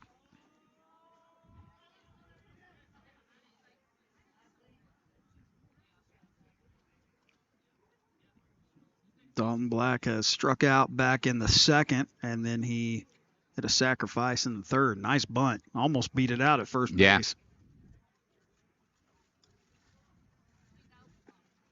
It's in there for a strike. Nice pitch. Now that he got ahead, let's see what he can do with that.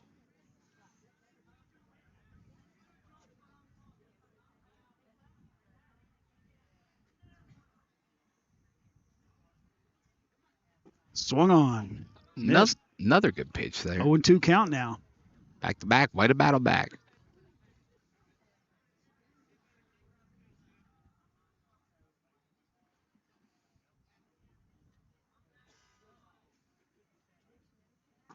Going to be high, ball 1. One floats a little high on him.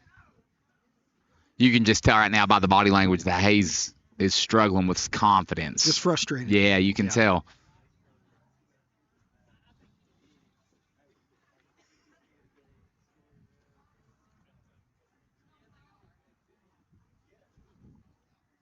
Black's going to step out and ask for time. Still only 1 down. Feels like we've been in the 3rd inning for about 5.5 hours. An astute observation by me. Astute. Something's behind him. Yeah. You always have astute observations. Thank you. I'll be honest, I didn't know my microphone was on. Well, thanks for joining us there. The more the merrier. Yeah, come on in, buddy. 2-2.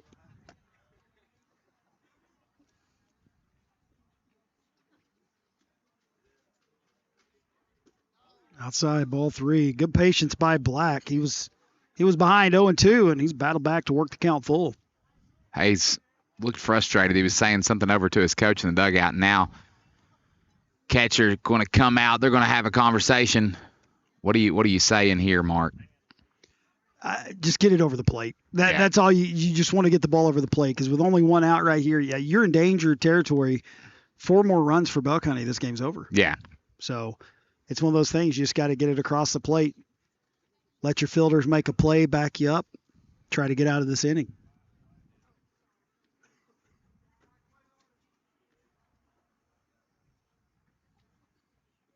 That ball goes high. Ball 4. And there's run number 12.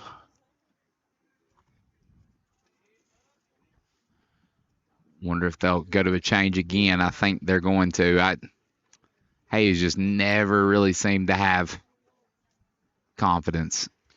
All right, we'll go ahead and take another quick break here on the Sazon Steakhouse 52nd District Tournament. 12-0 Bell County leads here on 105.1 WTUK.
Welcome back to the Sazon Steakhouse 52nd District Tournament live here from Harlan. Beautiful evening here.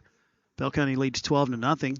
New pitcher Heck into the game for Middlesboro. First pitch to Clark is going to be a ball, and I tell you what, this is a man you want to be very, very careful with. Yeah, 12-0 game. Ball two. And he's, he ripped a double, ripped a single. He's hit the ball really well tonight. He's probably had the best game for the Bobcats tonight.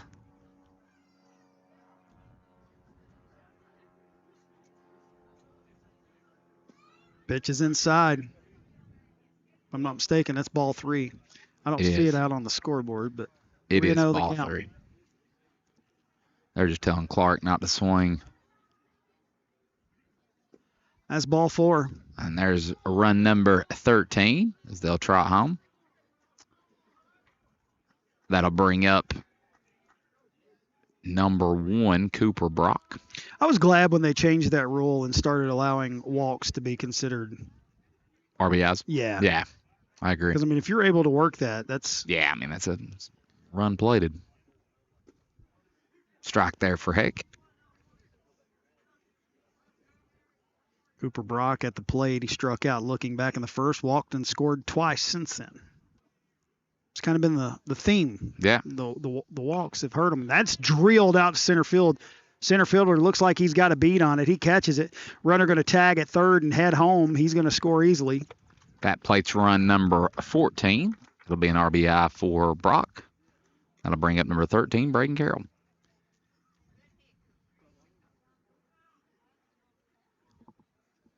Runners on first and second now. It'll go down as a sacrifice fly for Brock, and you've got Carroll up.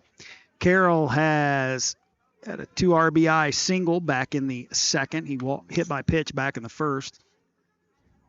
Fouled that one back and scared me a little bit. Glad I wasn't watching. I don't even remember how he reached back in the third. Well, we're still in the third. I think he walked, if I was guessing. We've been in the third for a while. Pitch is outside, ball one. 1-1.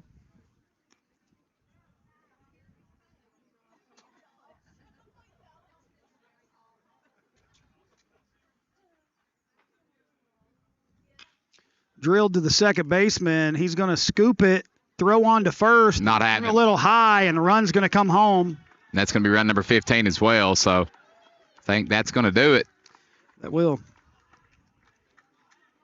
That'll take us to the end here of our first game, as that'll be the run rule, and the Bell County Bobcats will defeat the Middlesboro Yellow Jackets and move on to tomorrow night's 52nd District Championship here at Harlan High School at the Joe Gilly Athletic Complex as they defeat the Middlesboro Yellow Jackets 15-0. We'll be back in just a moment to give you your players of the game here on 105.1 WTUK.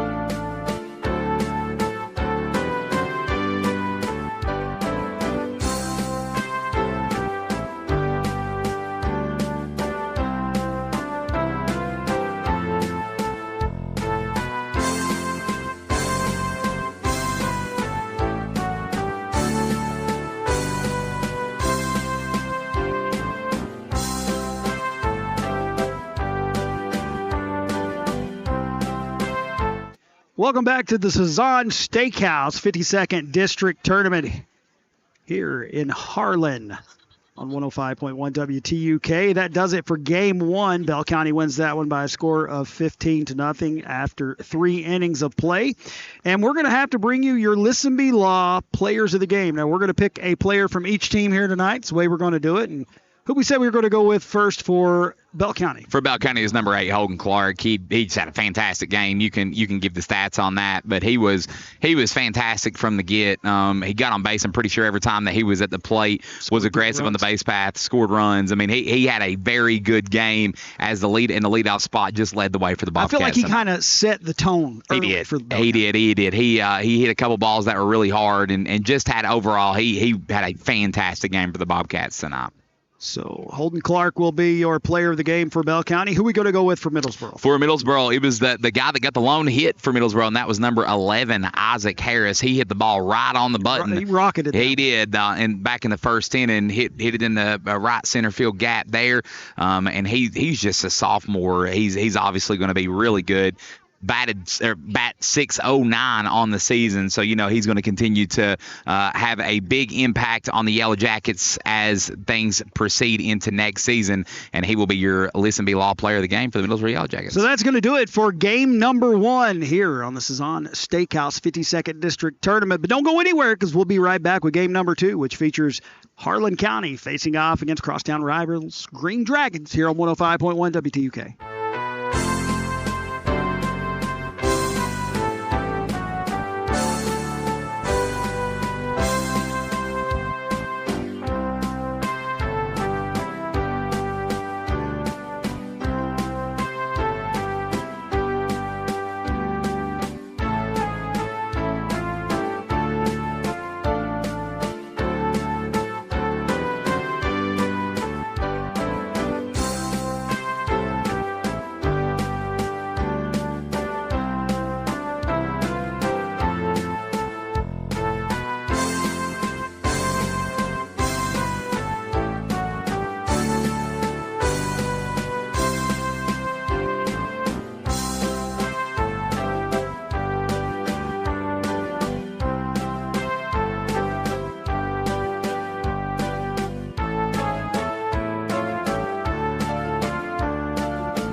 and welcome in to our second matchup of the Sazon Steakhouse 52nd District Tournament as the Harlan Green Dragons, the 2 seed, play the Harlan County Black Bears, the 3 seed. In our nightcap, in our first game of the evening, Bell County defeated Middlesboro 15-0, and now we are here to see who will face off Bell County in the championship tomorrow night here at the Joe Gilly Athletic Complex. I'm Andrew Williams. I have Mark Lawson here next to me. Mark, this should be a good one. Yeah, they've played 2 games already this year that were great baseball games. They were pretty close fairly until you got late. I think the last one ended like 10-7 was the final score. I mean, they're 2 pretty evenly matched teams. It's just going to be a matter of who can put the ball in play tonight and who can play an error-free game. Yeah, that's it. It's another one of those games where you look at and you say, who is making the mistakes and who's capitalizing on them. For the Green Dragons, interesting, Baylor Varner is going to be the man on the mound this evening, the 52nd District Pitcher of the Year. The Green Dragons going with their ace in this one,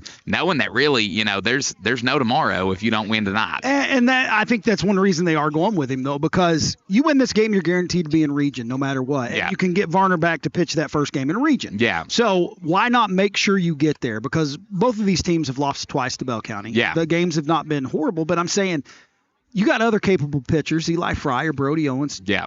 Guys that could help pitch a game against Bell County. The key is going to be not walking batters. We saw that comes back to bite you so much. So can you get on? Can you get over? Can you get in? Yeah, you got to throw both of these pitchers tonight. I think on the mound for the Black Bears will be number 18, Jesse Gilbert. But both of these pitchers, can you throw strikes? And the last time that we saw Baylor pitch here against Bell County, obviously Baylor was working pretty quickly. We'll see if he can get in a rhythm tonight, because that seems to be where he finds his groove. And he was really good through the first 4.5 innings, and then it was just like the wheels fell off. Yes.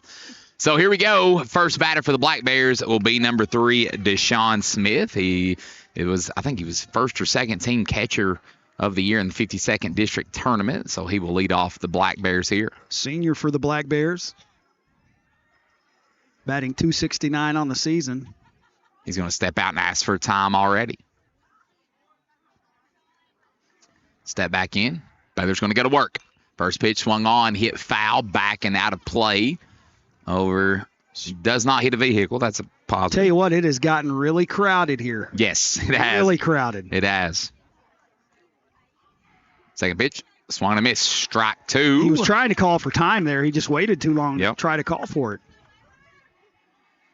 So 0-2 count. Baylor Varner looking to make quick work here. Pitching the weight. Swung on, hit foul once again. They're trying for those cars over there. So we'll stay at 0-2.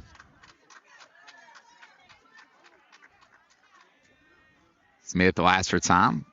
Baylor going at it. Strike 3, the breaking ball looking good. And a quick strikeout for Baylor Varner. And that was just a good pitch. He, caught him looking because that ball looked like it was coming in and went right back over the plate. It was just a beautiful pitch. That'll bring up number 25, Braden Morris. He's playing center tonight for the Black Bears. Another multi-sport athlete, plays football, good football player. Yeah. One down. Pitch coming. In there, strike 1 right down the middle for Baylor. Baylor's yet to throw a ball. Yeah. He's the type of guy, I'll tell you, man, he's amped for this one. He is excited. He's working fast. Swung on, hit hard, and that's going to get through there. That'll be a single for Braden Morris. That's a good bit of hitting. He just kind of went up and got it. It was a high fastball. And that puts speed on the base paths for the Black Bears. So that'll bring up the DH, number 5, Chance Sturgill. So a man on first, 1 out. And Sturgill will come to the plate. Sturgill on the season batting .240 for the Black Bears. Now, he missed a lot of the first part of the season with an injury to his shoulder. First pitch coming. In there, strike number 1. I was glad with him being a senior, he was able to come back and finish the last part of the season. Absolutely. Hate seeing a senior get hurt. Absolutely. Varner's still yet to throw a ball. That's impressive. One of the things that I think is apparent here, the Black Bears are trying to force Baylor to think about some things. Sturgill going to show bunt, throw to first. They've called time several times. They're taking their time in the batter's box. They're not wanting to allow Baylor to get into a rhythm. Because once he does, you're in trouble. Yeah. I mean, Yeah. no doubt about it. And so far tonight, I mean, he's throwing strikes. 0-1. Pitch coming. Sturgeon's going to show bunt again. That's strike number 2. He pulls the bat back, but 2 quick strikes. 0-2. Pitchers count. 1 out.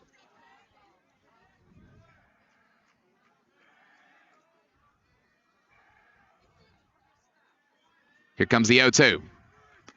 High and inside. That'll be ball number 1. Tell you what, that'll make you back off the plate. Yeah. That'll give you something to think about. So 1-2. I don't think people understand how much of a game of chess baseball really is. Absolutely. Pitch coming. Breaking ball. The breaking ball is in there for strike 3. And Chance Sturgill goes down looking. Second out of the inning, second strikeout for Baylor. And there's 2 down, and that'll bring up Carson Clark, number 2. Tell you what, that breaking ball's working for Varner early here, man. Just got good movement on it. Yeah. Hitting the locations. He's went to that twice with 2 strikes, and he's been able to get the strikeout both times. And the thing is, if you can locate that, you're Yeah. gonna buckle knees more often than not, just because you're thinking ball the whole time. Yeah, well, and the thing about too, Baylor keeps you guessing because he's got some velocity on that fastball. So if you're expecting fastball, then he comes at you with the breaking ball. That's a tough little change up there. Well, I mean, he had the high heat. Yeah. And then very next pitch, breaking ball he's right over. buckling your knees. 1 down, Braden Morris is over on first. Baylor peers over at him. Clark batting .333 on the season. Sets in, pitch coming, swung on, it's hit in the air out to center field. Jackson Perry's going to come in. He's calling everybody off, gets under it, and that will be out number 3. So the Black Bears get 1 on base, but nothing doing. We'll go to the bottom of the first inning. It's 0-0 in the second half of our 52nd District Tournament first round here at the El Sazon 52nd District Tournament on 105.1 WTUK.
Welcome back. Bottom of the first inning, it's 0-0 is our score as the Green Dragons are coming up to bat. First up for the Green Dragons will be the pitcher, number 1, Baylor Varner. Having a pretty good season, batting a .337, not to mention on the mound a 1.62 ERA. Yeah. Just pretty good overall senior year. Baylor going on to play at the collegiate level next year. Been an exciting player and has had a huge impact here on this Green Dragon program. First pitch coming. Swung on, hit hard, and that's going to be a leadoff base hit for Baylor Varner. He was right on that first pitch from Gilbert. Right in the same spot that Morris hit it top of the first. Yeah. So the Green Dragons have their leadoff hitter on, and that's going to bring up number 7, the center fielder, Jackson Perry, batting from the left-handed side. Perry on the season batting .337. Another sophomore that's just a multi-sport athlete.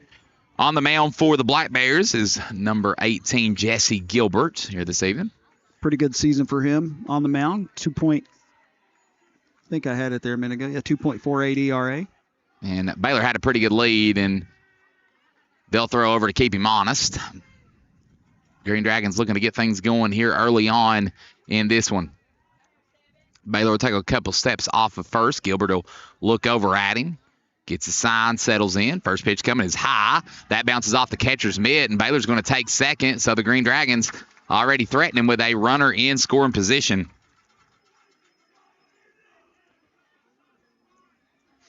It'll be ball number 1 to Jackson.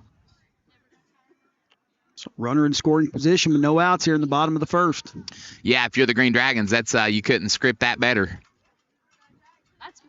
1-0 here to JP as Baylor take a big lead off a second. Pitch coming. JP showing bunt. Gets it down. Nice bunt by Jackson Perry. Baylor's going over to third, and that's nothing doing. That's going to be a bunt single. That is a fantastic bunt by Jackson Perry. Now runners on the corners, no outs. Brings up Eli Fryer, dangerous hitter.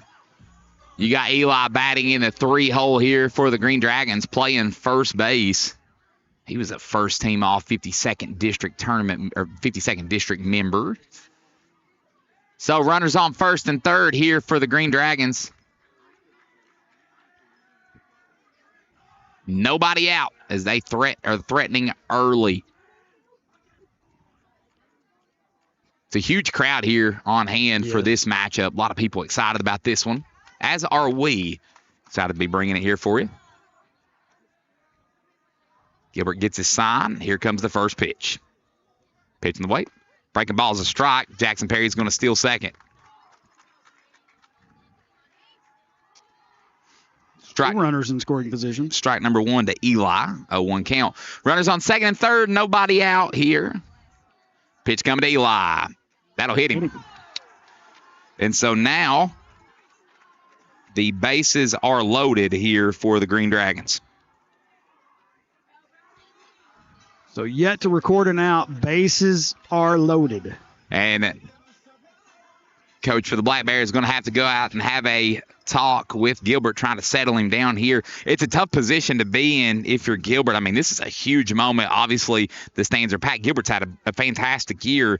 Just kind of needs to settle down here. Yeah, Owen's batting .313 on the season. Got a chance to get something going early here for the Green Dragons. Yeah. And so now Brody Owens will come to the plate. Bases loaded, nobody out here for the Green Dragons in the bottom of the first inning. I'm sure Coach Bailey also talking to his players, like anything on the infield, you want to try to come home with it to force out at home. And you can see the infield coming in. Here comes the first pitch to Brody. Pitch in the weight. Swung on, hit foul. 0-1. Brody with a chance to deliver here for the Green Dragons. 0-1 pitch coming. Breaking ball is hit in the air out to right field. Right fielder's going to have to come in. Comes all the way in, catches it. Baylor Varner's going to tag up. He's coming home, and the Green Dragons will plate their first run of the game. Jackson Perry's going over to third. He's going to get up. He's going to score on the throw. And so the Green Dragons are going to score 2, maybe 3. Eli's going home. The play at the plate is not there. They is safe, and the Green Dragons score 3. I'm telling you right now, he's lucky because his dad gave the stop sign, and he blew through it. Yeah. So the Green Dragons plate 3 there on the sacrifice fly by Brody Owens. And that's what's crazy. A routine fly ball should have maybe scored 1. The hesitation to throw it in, and then the throw down to third, the ball gets away, and 2 more score. So only 1 down here in the bottom of the first inning. The Green Dragons have already put 3 across the plate, and now Braxton Bowen is going to come to the plate for the Green Dragons. And The tough part for the pitcher in that situation is that's really only one RBI. Yeah. The other two scored on an error. Yeah. So it's. What does that go down as E2? I don't know if Or you call that E5. E2 or E. I really don't know. That's one of those John Henson questions. So one down, Braxton Bowen comes to the plate, batting from the left side for the Green Dragons. 3-0 lead for the Green Dragons here in the bottom of the first inning. Gilbert steps in. Here comes the pitch. Bowen's in there, strike one. The one that broke open the scoring in the game that they played here, if I do remember correctly. Yeah, he had a good game. 0-1 to Braxton. Nice pitch for Gilbert. 0-1 pitch coming, swung on, hit foul. About took out his team. He almost hit Chris Rouse over in the on-deck circle.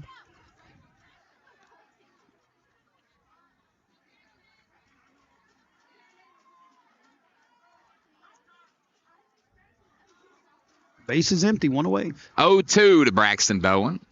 Gilbert gets his sign. Here comes the pitch. Strike three. Good job there by Gilbert just to settle down and get that strikeout. Big out there for the Black Bears. And that's going to bring up number 20, Chris Rouse. Rouse batting .224 on the season. Chris Rouse was also a first-team All-52nd district in the outfield position. 2 outs. First pitch, high, ball number 1. 1-0.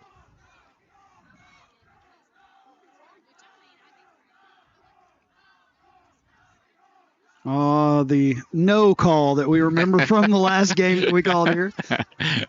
When I say no, you say no. Here comes the 1-0. Swung on it, foul, backing out of play. That hit a truck? It almost did.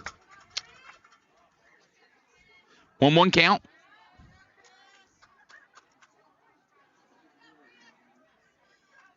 Comes the 1-1 from Gilbert. Swung on, hit foul again. Tipped right back behind the plate. 1-2.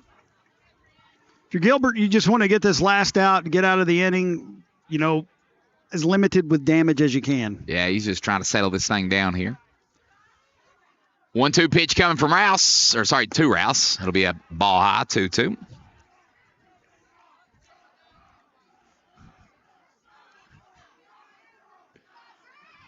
Two balls, 2 strikes, 2 outs here in the bottom of the first inning. Pitch coming to Rouse. Swung on. It's going to be hit foul again. That one's getting That truck. might hit a truck. Yep. And it did. Right on the side of a truck.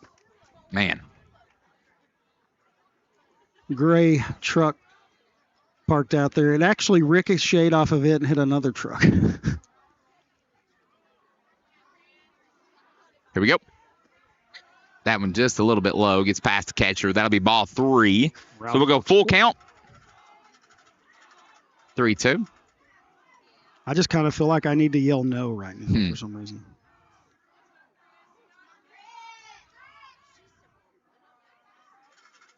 Three-two. Swung on, hit on the ground. Pitcher covers it. He's going to take it himself, and that'll be out number 3. Nice play there by Gilbert. But the Green Dragons plate 3. It'll be the top of the second. When we come back, Green Dragons lead 3-0 here on the Sazon Steakhouse 52nd District Tournament on 105.1 WTUK.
Welcome back. Top of the second inning. Green Dragons plate 3 there in the bottom of the first. They lead it 3-0. And now up for the Black Bears will be number 4, Zayden Castellari. First pitch coming from Varner. Swung on a miss. Strike 1. I'm sorry. That is. It's Castellari. He's wearing someone else's jersey, apparently. Okay. That's definitely Castellari, though. 0-1. 319 on the season. Same spot. High heat 2 times. 2 swings, 2 misses. 0-2. 0-2 pitch coming from Varner. It's in there. Strike 3. Strikeout looking. And Varner, now that he has that 3-run lead, he's able to kind of calm down. Well, and you can tell too. He was working quick there. Like we said it from the get-go. When he finds his rhythm, he can become pretty dangerous on the mound. Next up for the Black Bears will be number 31, Gunnar Burkhart. First pitch, breaking ball in there. Strike number 1. Burkhart batting .270 on the season. 0-1 from Baylor. High ball number 1. 1-1. And the thing is, coming to the plate as Harlan County, you don't have to get all this back in one inning. You got to chip away. That's what your idea has to be. Here comes the 1-1 from Baylor. Breaking ball again is in there. His breaking ball is working tonight. Yeah, that thing started out, looked like it was about it on the backside of Gunner, and then just had some movement, went right in there. Here comes the 1-2. Swung on, hit foul. It'll stay right here at 1-2. Changes that speed, man. It really gets a batter unbalanced. Yeah, I mean, he has such velocity on that fastball. Then when he changes speeds, it can be tough to hit. Here comes the 1-2. That swing and a miss. That'll be strike number 3. Back-to-back strikeouts for Varner. 2 down quickly. It's 4th strikeout for Varner. And that'll bring up the pitcher, number 18, Jesse Gilbert.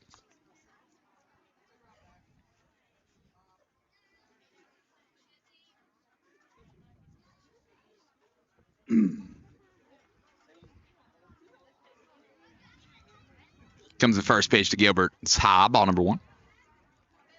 I think that's the first batter he's not been ahead of. Yeah, I know. He's gotten that first strike about everyone tonight. That second pitch is in there. Swinging a miss. Strike He number heard me. 1. He says, I'm leaving it up. 1-1.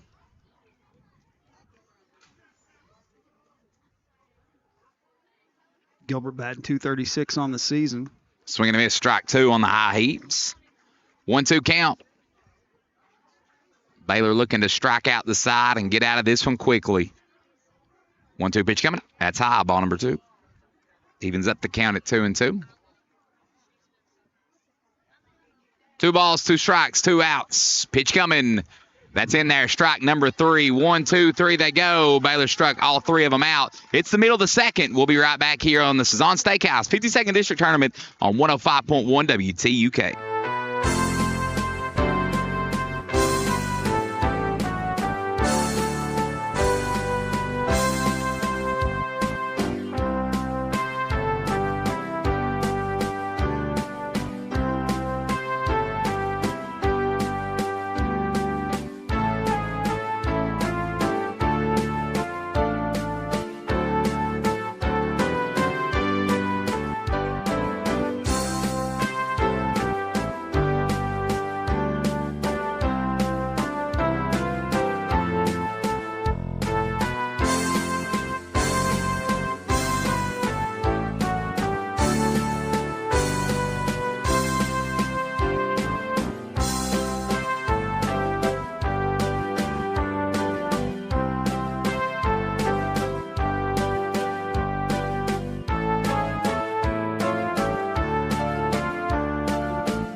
Welcome back. Middle of the second. Transition into the bottom of the second inning here. It's 3-0. The Green Dragons lead.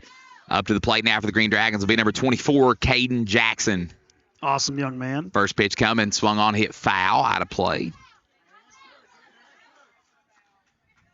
Gilbert looking to settle down here after the 3 runs came across there in the first inning. And somebody call time? I don't know. Lost that there. 0-1. Here it comes to Caden. It's in there. Strike number 2. Nice breaking ball there. Quickly 0-2 in this at-bat. 0-2 coming. Breaking ball in there. Strike 3. Good pitch there by Gilbert. That'll be his first. No, sorry, that's his second strikeout on the evening. That'll bring up number 22, Cooper Thomas. Second baseman here tonight for the Green Dragons. Batting .324 on the season. Coop, my neighbor, lives right down below me. Good kid. First out. Swing and a miss. Strike number 1 there to Cooper.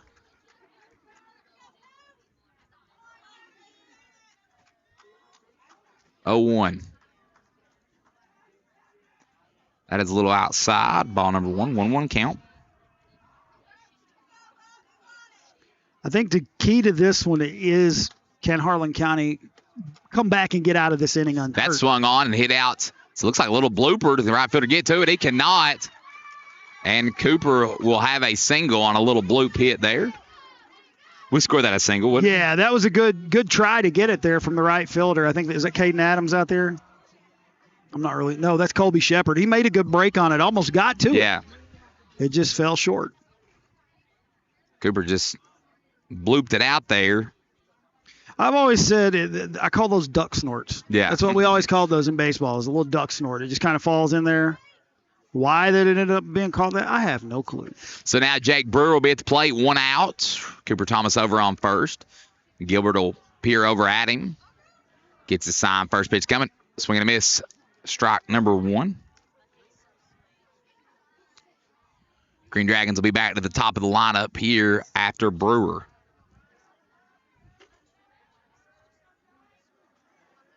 Comes the 0-1.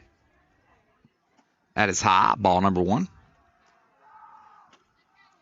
Cooper not getting much of a lead over on first. Beautiful evening here now. Oh, yeah. It actually turned into a perfect evening for baseball. It was really hot earlier, yes, but it's really nice now. 1-1 coming. High and inside, ball number 2. We got a good sweat going in that first game. Yeah.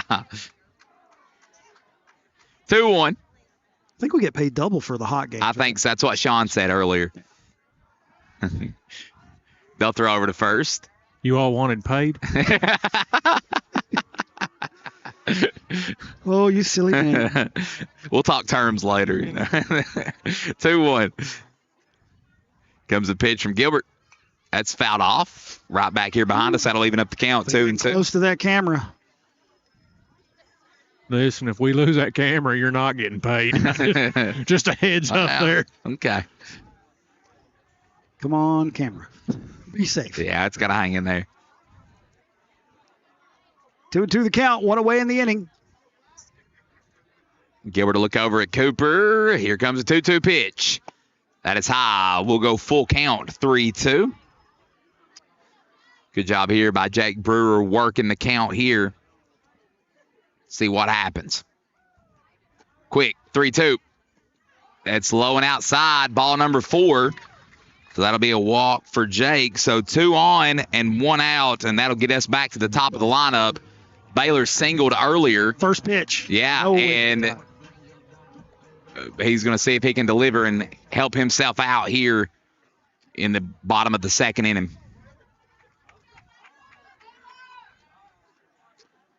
Runners on first and second for the Green Dragons. Pitcher number 1, Baylor Varner, will be up at the plate. He's 1 for 1 with a single. He scored a run back in the first inning. Gilbert gets a sign. First pitch coming. And that's in there. Nice breaking ball there by Gilbert. See, from my angle, that looked inside, but it hit that corner. I thought so as well, but did catch the corner. 0-1. And then Gilbert was almost ready to throw, but Baylor asked for time. 0-1 to Baylor.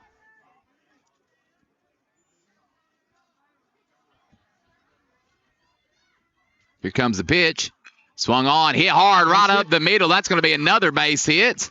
And they're going to send him.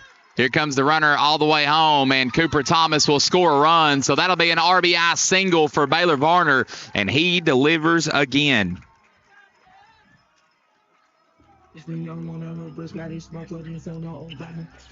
Jake Brewer will move to second. That was a very good relay from the center fielder out there, though, to cut off the runner going to third. So runner still on first and second, but another run in. That'll bring up Jackson Perry. He had a bunt single his last time at the plate. 2 on, 1 out, 4-0's your score. Jackson's going to show bunt again, pulls it back. That is outside ball number 1. Jackson's so fast. He could bunt every time. That bunt in the first inning was fantastic. Oh, it's beautiful. Yeah. Perfect spot, perfect location. 1-0. Let's see if JP's going to bunt it again. He's not. Pulls back, hits it in the air.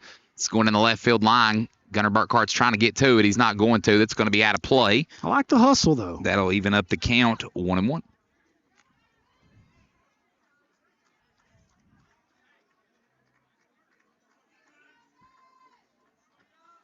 .40 is your score here in the bottom of the second inning. The Green Dragons have 2 on and 1 out. They're trying to tack on some more. JP will step back in. Gilbert gets a sign. Here comes a pitch. Swung on. It's going to be hit on the ground to the second baseman. He can't take care of it, and that's going to be an error. They're going to send a runner home. Here comes a throw. Runner's going to be safe, and then Baylor's going to go over to third. So that's going to go down as an E5 with a run scored, and the Green Dragons played another one. Would that be E5 or E4? I don't know. Was it second baseman? E4, sorry, yes. E4. I was just making sure. Yeah.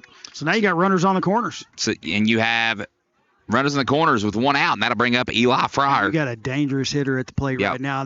Harlan County's getting in danger zone early here. He was hit by a pitch back in the first inning and scored a run. So runners on first and third with 1 out. That'll bring up Eli. I'm glad I don't have to do their laundry. He's covered from dirt from head to toe. He is. The Green Dragons have been very aggressive on the base paths tonight.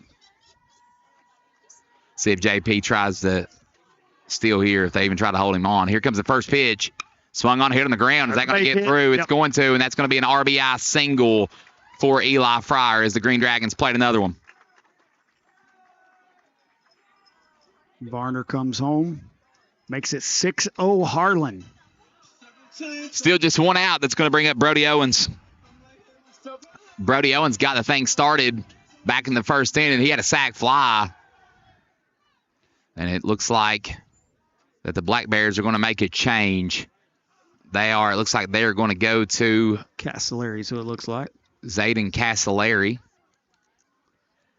on the mound here to try to settle things down. Castellari's had a really good arm. And while he warms up, we will go to a break. It's 6-0 here in the bottom of the second inning. We'll be right back here on 105.1 WTUK.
Welcome back back here. Zayden Castellari has warmed up, and now Brody Owens will step in to be the first batter that he's faced. He will inherit 2 base runners. You have Jackson Perry up on second and Eli Fryer over on first. Only 1 out here in the bottom of the second inning. The Green Dragons have put 6 across the plate here, and they lead this one 6-0.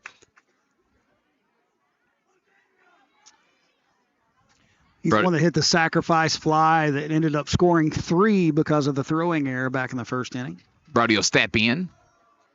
Castellari gets his sign. Here comes his first pitch of the night. First pitch coming. Swung on. It's hit in the air. That's going to be a tricky one to get to. Does anybody get to it? Second baseman gives chase. Good rundown by Brennan Blevins. Brennan Blevins gets over there to it. Good job by him, and that will be the second out of the inning. Bring up Braxton Bowen. Braxton struck out in his first appearance back in the first inning. That was a nice play there by Brennan Blevins. That was ran a long way. That was a tough spot. That ball just blooped over the first baseman's head, but he was able to get to it. Not going to lie, that music just scared me to death. I wasn't ready for it because he was already standing up there. Braxton will step in. Comes the first pitch to him. That's outside ball number 1. Castellari comes to the plate like automatically after looking back at second base. I don't know how he does that. 1-0. Comes the pitch from Castellari. Swung on. Foul tip. Back behind the plate. Evens up the count at 1-1.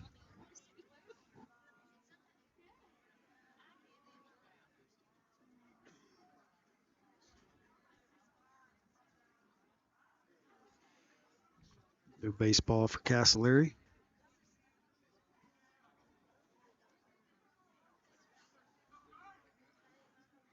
Bowen will step in. 1-1, 2 on, 2 out. Pitch coming from Castellari. Goes the breaking ball. Nice pitch there by him. Catches the outside corner, and that'll make it 1-2. It's a really nice pitch there by Castellari. Here comes the 1-2. And that is low. Gets away from the catcher, so now runners will be on second and third. That evens up the count at 2-2.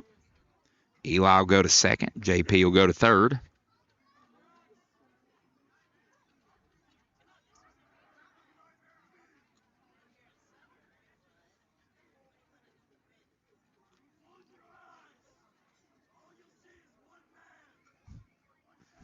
JP's going to try to steal home. It's a foul tip. JP was there. He's so fast. Gosh. He almost beat the pitch home. Yeah, he almost beat the pitch home. Could have got dangerous quick. Yeah.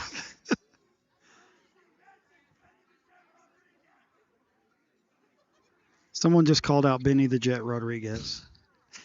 Oh, man, it makes me. That was a bang-bang play there. Braxton Bowen ended up tipping it foul. I think that was probably going to be high, and JP probably would have scored there. If he'd have put that in play at all, though, that'd been the easiest RBI. Yeah, absolutely, yeah. Now Castellari looking over at JP. Pitch coming. Swung on. It's hit on the ground. Over to the second baseman. Brendan Blevins has it. He's going to throw it over there to first. He's tapped there, and that'll be out number 3, but the Green Dragons plate 3 more. The Green Dragons lead this one 6-0. We'll be right back here on the Sazon Steakhouse 52nd District Tournament on 105.1 WTUK.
Welcome back. Top of the third inning. The Green Dragons lead the Harlan County Black Bears 6-0. Caden Adams will be at the plate for the Black Bears as they look to try to get something going here in the third inning.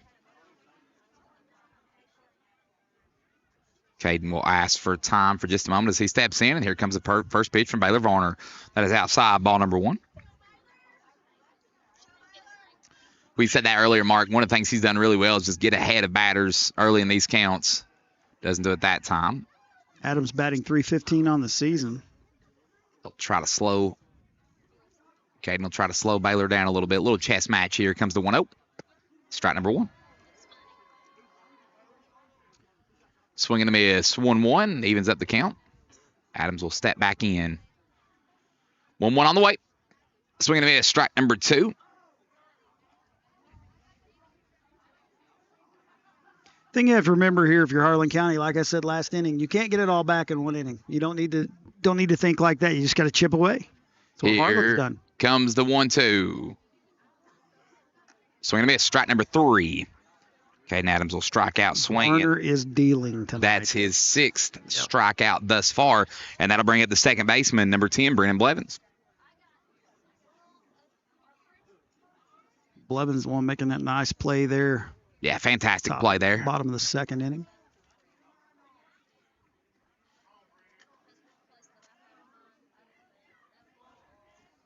Blevins will step in. Comes the first pitch from Varner. Swing and a miss, strike number 1.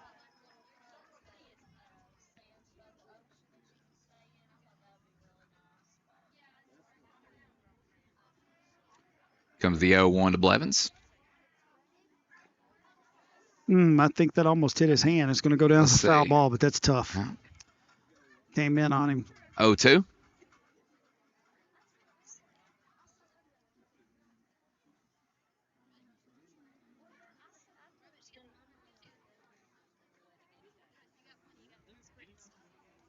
Coach's going to come down and ask for an explanation there. They're saying that it hit his hand.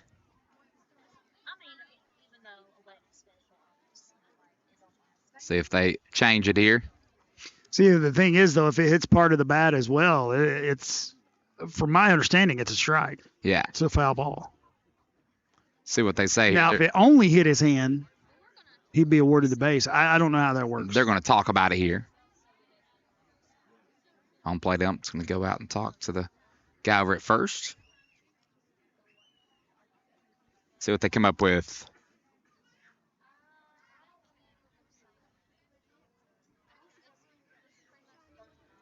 I don't think he's going to be awarded first base, or he'd already awarded it. Yeah. So. Stays 0-2. 0-2.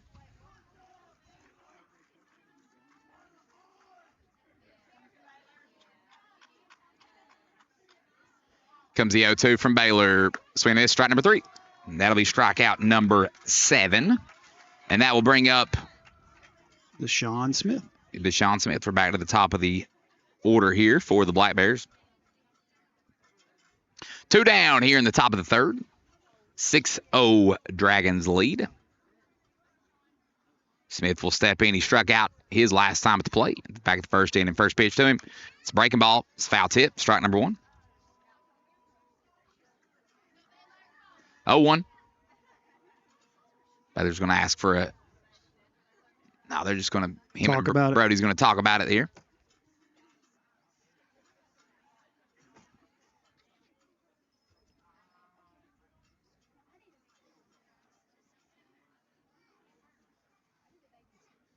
Man, I'd say one of the things that's probably my favorite part of the night, and I think we can all attest to this, is the smell of that popcorn coming from the concession stand is maybe one of the greatest aromas in the history of our time. Pretty good. It's good. It smells good. 0-1 here to Smith. It's outside. Ball number 1 evens up the count at 1-1.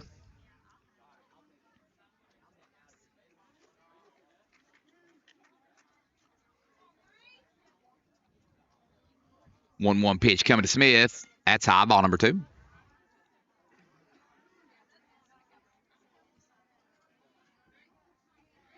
Here comes the 2-1.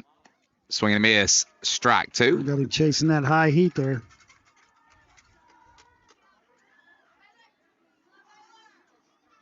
Weather don't like the first two signals. Here he comes. Pitch, swing and a miss, strike 3.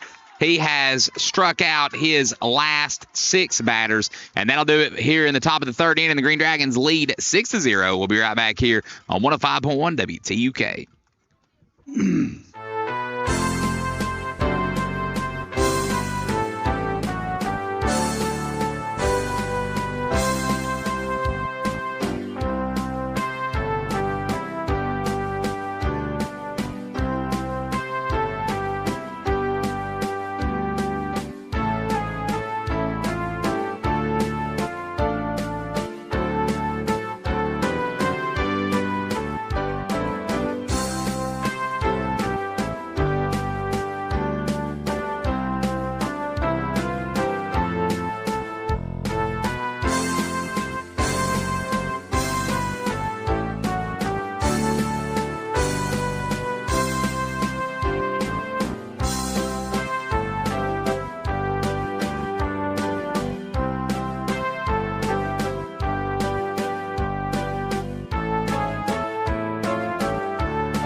Welcome back. Bottom of the 3rd inning. Green Dragons lead 6-0. Castleberry still on the mound for the Black Bears. He did a good job coming in relief in that last inning and settling the Black Bears down. Chris Rouse will be the first batter to play here for the Green Dragons in the bottom of the 3rd inning. Chris grounded out his last time at the plate. If you're Harlan County in this inning, you want to come away unscathed. You want to hold the score where it is if you want a chance to fight back in this one. Yeah. Because Varner, the way he's pitching, he's in a groove right now. Yep. He's in a groove.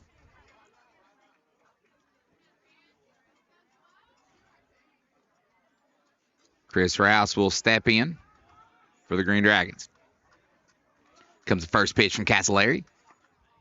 Nice breaking ball, just a little bit high. That'll be ball number 1.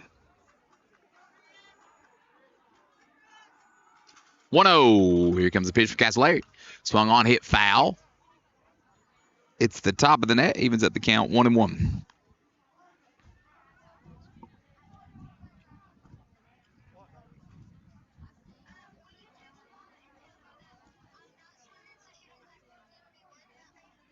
calling a game right now, okay? Love you, bye. 1-1 count. Here comes the pitch from Castleberry. That is outside. Gets past the catcher. That'll be ball number 2.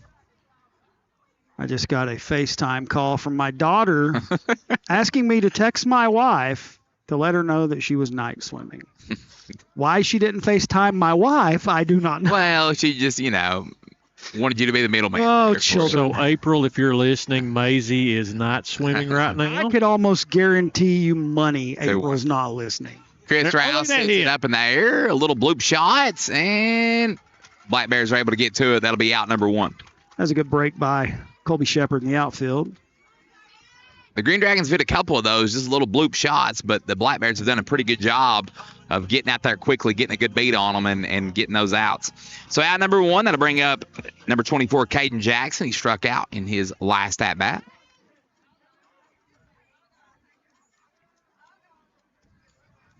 Castleberry will step off. Step back on. Gets his sign. Here comes the pitch. That is outside, ball number 1. 1-0.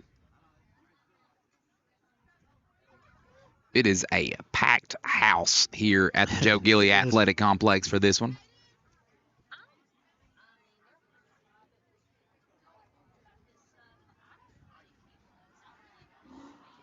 1-0. Here comes the pitch, Caden Jackson.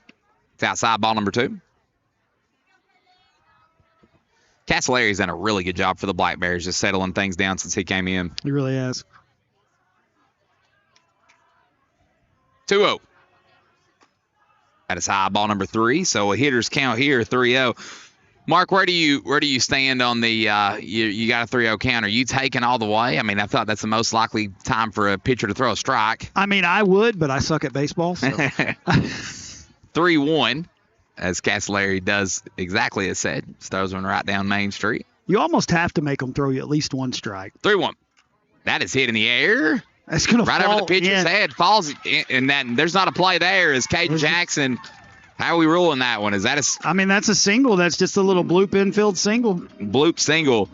The Green Dragons have done a good job just getting their bat on the ball a couple of times tonight and finding the way to get a hit. Cooper Thomas did it back in the last inning. He had a little bloop single. I mean, you put the bat on the ball, good things can happen. Yep. So Cooper Thomas will step back in. He singled and scored a run his last time at the plate. And Caden Jackson, that'll be ruled as a single. Castellari will peer over at him. Here comes the first pitch to Coop. That is low, ball number 1. I know some people may rule that as an error, but that ball fell directly between the second baseman and the pitcher. There's nothing you can do. Yeah, there's nothing you can do there. He may have had a close play at first base, but I think the way Jackson was running, he was going to be safe. I think so, too. Kind of better to eat it right there anyway and not throw it away and put him on second base. 1-0 is hit in the air. That's going to be hit foul.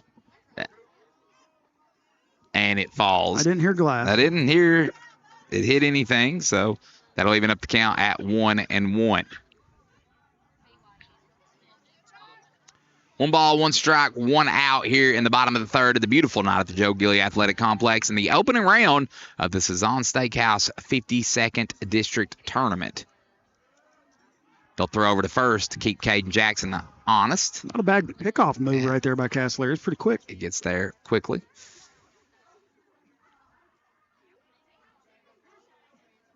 Castellari will stare at him again. Here comes the 1-1. That ball's outside. Ball number 2. Jake Brewer is standing on the on-deck circle. He walked his last time at the plate and scored a run. 2-1 count to Cooper.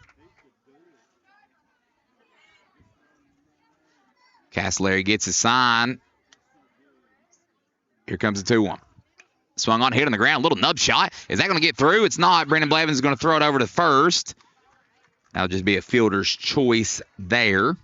Caden Jackson will move to second. He did advance the runner. Yep.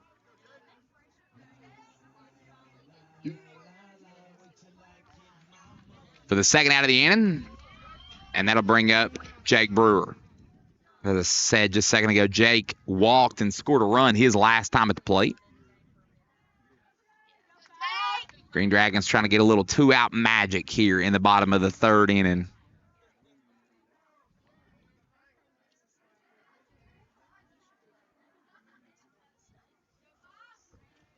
Castellari will throw back to second, and Caden Jackson is there. It's always a scary play. We saw what happened last game with that.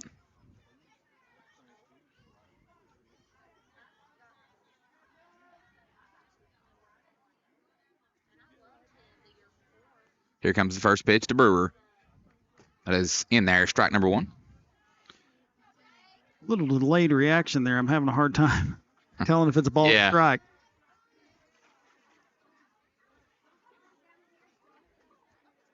Comes the 0-1 to Jake. That is low. Ball number 1 evens up the count.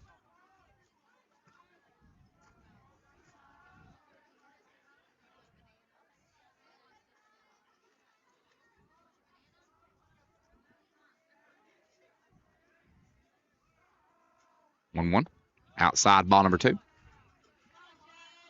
going to be honest, as a pitcher right here, I feel like you just need to kind of concentrate on the plate. I know he's looking at second base a lot. You got 2 outs in the inning, so if you can get this batter out, you're out of the inning. You don't want to see Baylor Varner come up to the plate again if you're Castellari. Here comes the 2-1 to Brewer. Swung on, hit foul. Back behind the plate, evens up the count at 2-2.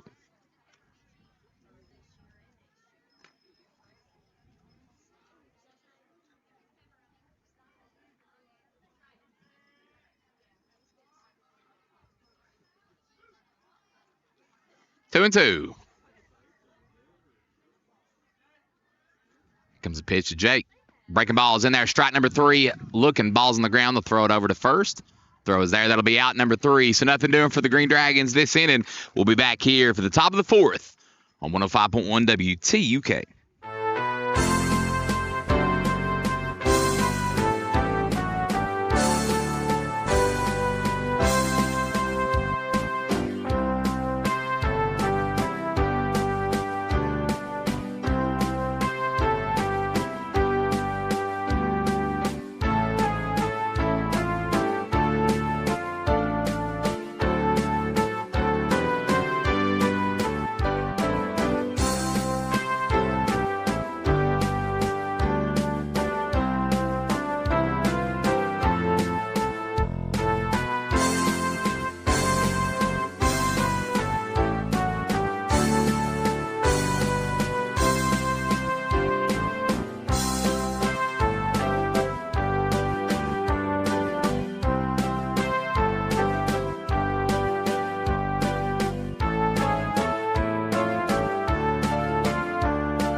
Welcome back here, top of the 4th inning. Green Dragons lead the Black Bears 6-0. Braden Morris steps in, the lone hit tonight for the Black Bears. First pitch coming, strike number 1. Yeah, the only one able to scrounge out a hit so far. It was a good bit of hitting from him back in the first inning. 0-1. Comes the pitch. It's outside, ball number 1. Evens up the count. Tell you what, Varner's got some speed. He does, man. He Velocity. does. And then, like we said, then he throws that at you, then comes back with the breaking ball. It's like when you got that change of velocity as he gets Braden to chase the high heat there, and that'll make it 1-2.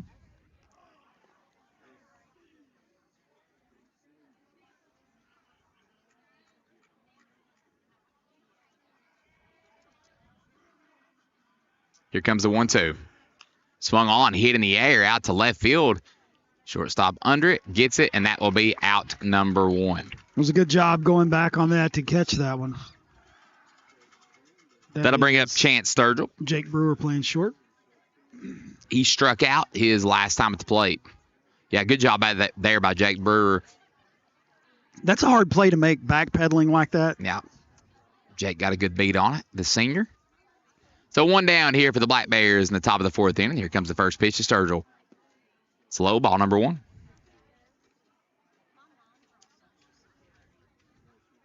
1-0. 1-0 pitch to him. Swing and miss, strike number 1.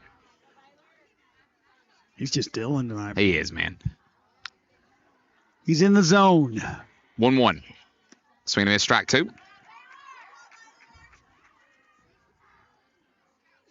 He's already got a sign. He's just waiting for Sturgill to step back in. He's going to play in college for a reason. Yeah. He's very, very good. Sturgill trying to slow him down. Tie, ball 2.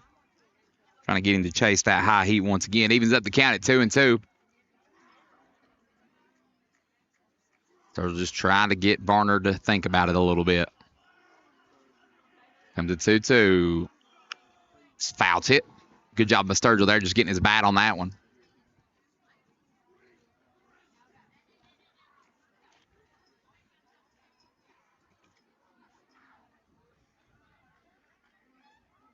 Two.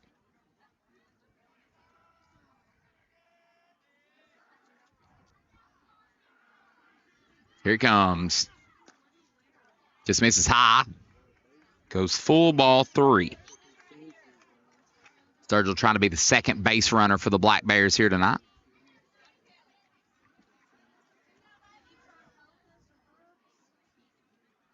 And Baylor Varner trying to get the second out here for the Green Dragons. Comes a 3-2. Swing and miss, strike 3. Got him to chase high. And that's the second out of the inning and the 9th strikeout on the night for Baylor Varner. That'll bring up number 2, Carson Clark. He popped out his last time at the plate. I'm not trying to talk too early, but I'm telling you what, Varner's making a really good case for himself to have player of the game tonight. He's played well. First pitch coming, swing and miss, strike 1.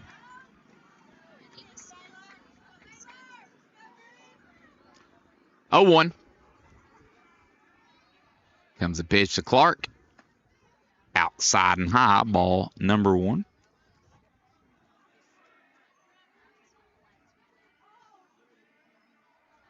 Comes a 1-1. Swing and miss, strike 2. And Baylor Varner trying to go 1, 2, 3 here in the top of the 4th inning for the Green Dragons. Clark steps back in. Here comes a 1-2. Stayed. Good job there by Clark. He wanted to go, but held back on the ball, and that evens up the count at 2-2. Comes a 2-2. Baylor goes back high again, and Clark holds his bat back. So we go full count for the second consecutive at-bat, 3-2. Little chess match here between these two. Here comes a 3-2. Swung on, hit on the ground, but that's going to go foul. Baylor went right back high, but Clark was able to get his bat on that one. So we'll stay right here at 3-2. Good job by Clark to hang tough there. 3-2.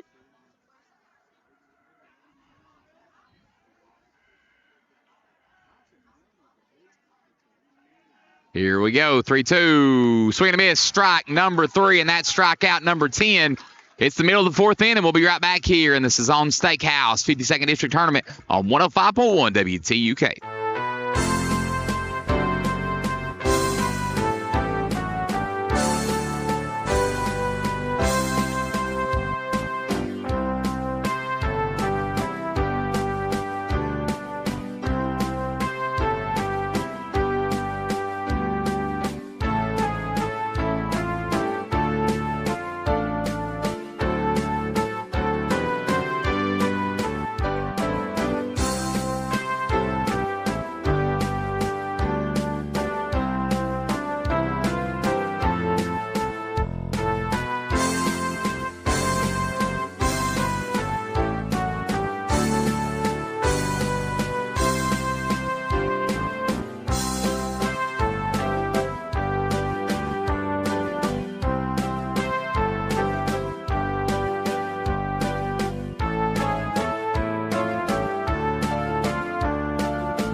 Welcome back. Bottom of the fourth inning. The Green Dragons lead the Harlan County Black Bears 6-0 here in the opening round of the Sazon Steakhouse 52nd District Tournament.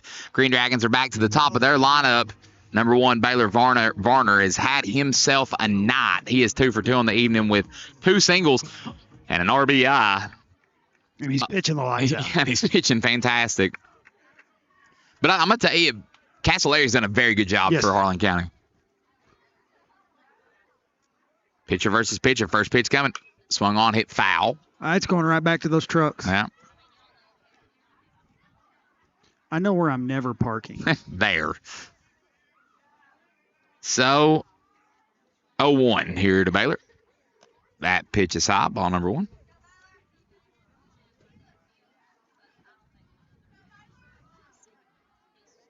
Comes the 1-1.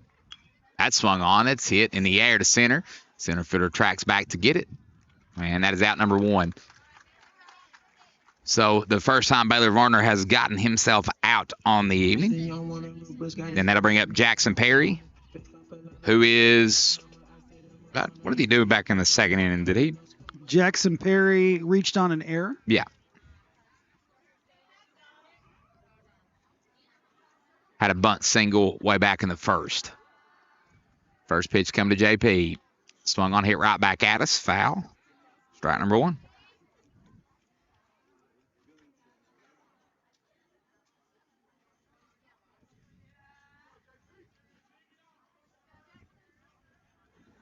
Oh, 1. Comes the 0-1. It's inside, ball number 1.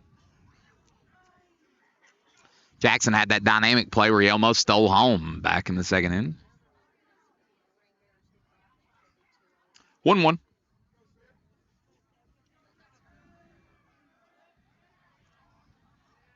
It's a 1-1-2 JP. That is high, ball number 2. Breaking ball had a little nastiness on it, though. 2-1. JP will step back in. Comes a 2-1 to him. Swung on. It's hit inside out. Is it going to get down? It will. And a bloop single for JP. That gets past the left fielder. JP's going to go to second. Let's say, what do we have? That's a single and an E7. Single on an advancement on the year. Second hit of the night for Jackson. Hit it right Perry. in that triangle where no one was. Like it jammed him a little bit, and he just was able to bloop it inside out there. So now Eli Fryer comes to the plate with a runner in scoring position for the Green Dragons. Eli was hit by a pitch earlier. Also has an RBI single. Eli looking to deliver again here for the Green Dragons. Castleri's taking a long look at Jackson Perry. He'll step off and run Jackson back to second. You have to respect Jackson's speed over at second. He's been dynamic all night. Yeah, a single he's scoring from second easily. He almost stole home a minute ago. Here comes a pitch to Eli. He was waiting on it, but he pops it up in the air. Yeah, he was waiting on a fastball. Got him with a breaking ball. Calls for it. Pop up. That'll be out number 2. That'll bring up Brody Owens. Brody had a sac fly back in the first and then popped out in the second. Yeah. Eli was setting on a fastball there. Caught him off guard with the breaking ball.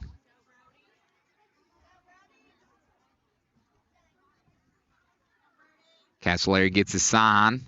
Appears back at second. First pitch coming to Brody Owens. It's a breaking ball. They'll say that was high. It'll be ball number 1. 1-0. Here to Brody Owens. That one's hit in the air. It's coming back toward us. Deshaun Smith giving chase. He lost it in the lights. Just couldn't. That ball went so high. Just couldn't get it, so it'll be foul. That'll make the count 1-1. I thought that was coming back here. Kerrigan was ready to run. I thought she was ready to throw the headset and run. I saw that look in her eye like, not today.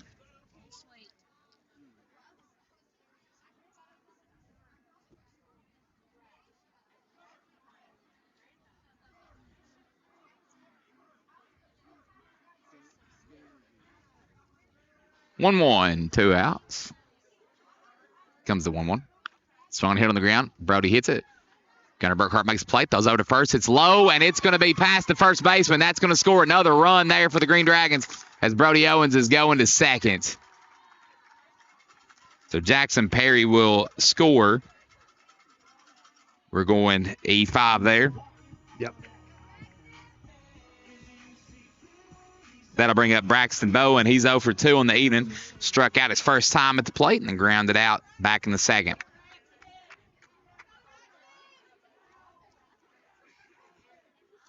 So Brody Owens is at second base. First pitch from Castellari is hit in the air, foul. Hits the light pole. Interesting. 0-1. 7-0 your score. Harlan up big. Comes the 0-1. Breaking ball's high. Ball number 1. I've learned I have to wait on that breaking ball, though, because I don't know what he's going to call. Yeah. Got good movement on it. 1-1. Comes a pitch from Castellari. It's hitting the air. He was late to it. That'll be foul. Makes the count 1-2.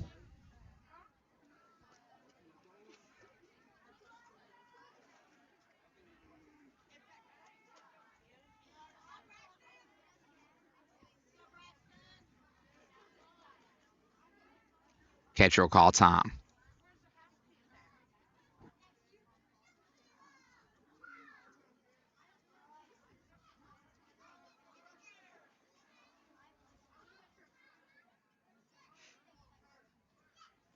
Comes a 1-2 from Castellari. Bowen hits it. Nice play there by the shortstop, and that'll be out number 3. But the Green Dragons played another. They lead this one 7-0. We'll be back for the top of the fifth inning on the Sazon Steakhouse 52nd District Tournament on 105.1 WTUK.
Welcome back. Top of the 5th inning here as the Harlan County Black Bears at the plate. It'll be Zayden Castellari. He struck out looking his last plate appearance back in the 2nd inning. That ball, first ball there low in the dirt, ball number 1. 1-0 is low, ball 2.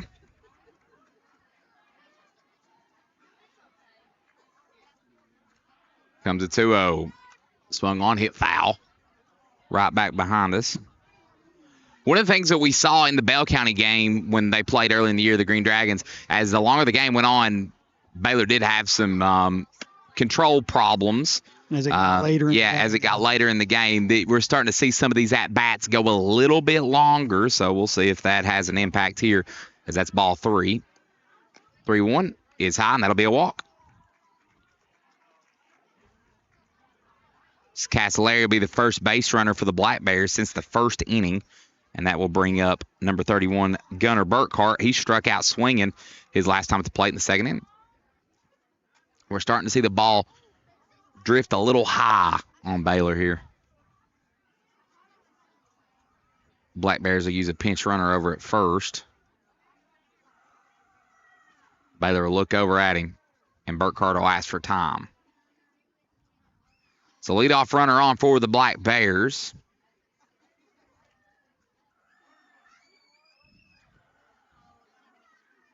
Comes the first pitch to Burkhart. Foul tip. Nice breaking ball. 0-1. First time we've seen the breaking ball in a little bit for Baylor.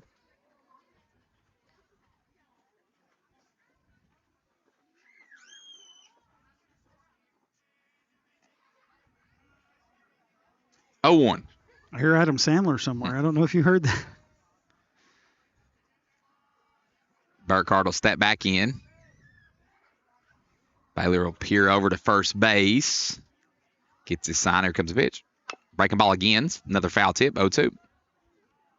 He's went to it the last 2 times after not throwing it for a while. Let's see if he goes back to the fastball here at 0-2. We said we've seen it drift a little high on him here. That last batter comes the 0-2. Swing and miss, strike 3. First out of the inning for Baylor Varner. That will bring up Jesse Gilbert, number 18. He struck out looking his last time at the plate in the second inning. Runner over at first for the Black Bears. They're trying to make something happen here in the top of the 5th.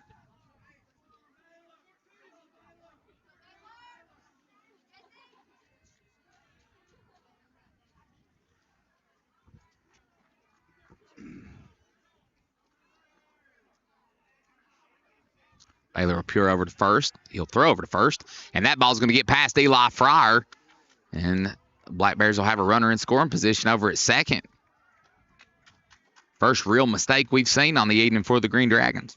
That's another reason I say it over and over. Like, at the high school level, it's hard to get those pickoffs. Yeah. And if you miss them, yeah, the consequences are much further worse. Is the risk worth the reward? Yes. So the Black Bears have their first runner in scoring position on the evening. I guess with a 7-0 lead, it doesn't really matter. First pitch is low. You can afford one like that. First pitch is low to Gilbert, ball 1.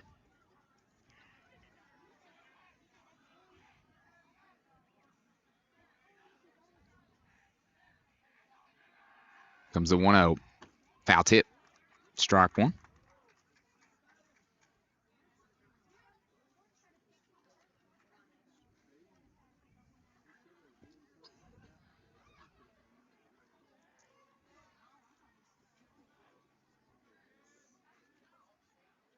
Comes the 1-1 from Baylor. Breaking ball. Say he didn't go. So it'll be ball 2. Good movement there on the breaking ball. Just couldn't get Gilbert to chase after it. 2-1. The pitch. Swung on, foul, back behind the plate. Evens the count up at 2-2.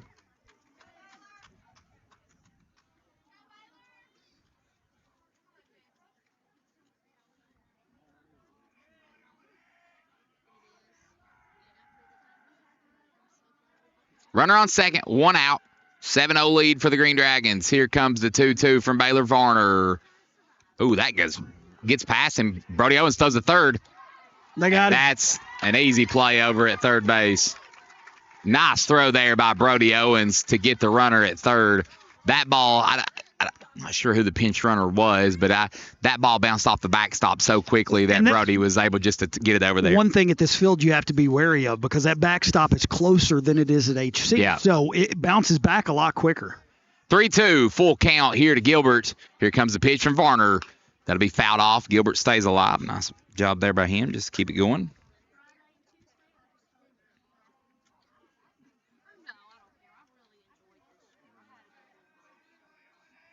Full count, 2 outs here in the top of the 5th inning. Gilbert. Here comes the pitch. It's in there. Strike 3 looking. And Baylor Varner gets out of the inning unscathed after striking out 2. We'll go to the bottom of the 5th. The Green Dragons lead 7-0 here in the Sazon Steakhouse 52nd District Tournament on 105.1 WTUK.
Welcome back. Bottom of the 5th inning. Green Dragons lead the Black Bears 7-0. Chris Rouse will step in. He's out for 2 in the evening. Here comes the first pitch from Castleberry.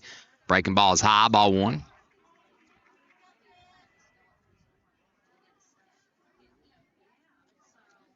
One-0 to Chris. It's in there. Strike 1. Right on that inside. That's one of those pitches you can't even really swing at it because it's inside, but yeah, just good placement. Comes the 1-1 to Rouse. Swing and a miss. Strike 2.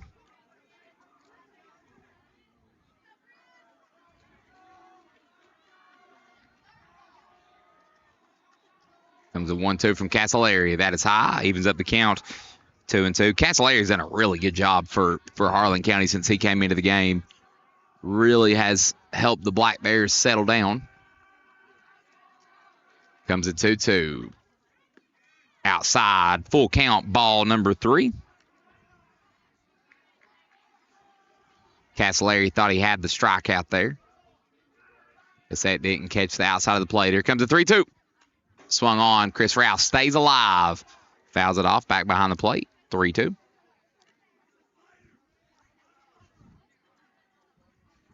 These kids in the dugout, man, they get me every time. Comes a 3-2. That is strikeout looking for Chris Rouse. It looked like it was going outside. I understand why he didn't swing at that one, but hit that outside edge. That'll bring up Caden Jackson. He is 1 for 2 in the evening with a little bloop single back in the 3rd and struck out looking in the 2nd. Comes the first pitch to Caden. That is high, ball 1.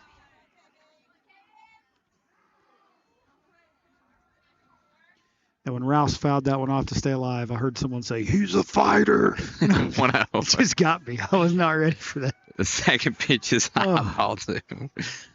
Green Dragon dugout has been lively tonight. They have reason to be, man. Yeah. They leading in this game. They've played a good game so far. They're a couple innings away from going to the championship. 2-0 is wide to Caden Jackson. Now you have a hitter's count 3-0. Probably taking all the way here would be my guess. Here comes the 3-0. And that's strike one.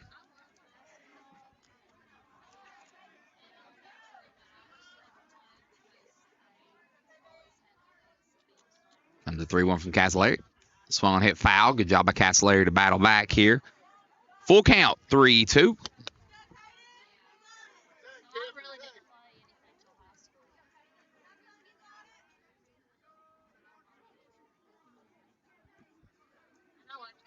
Comes a 3-2 from Castleberry.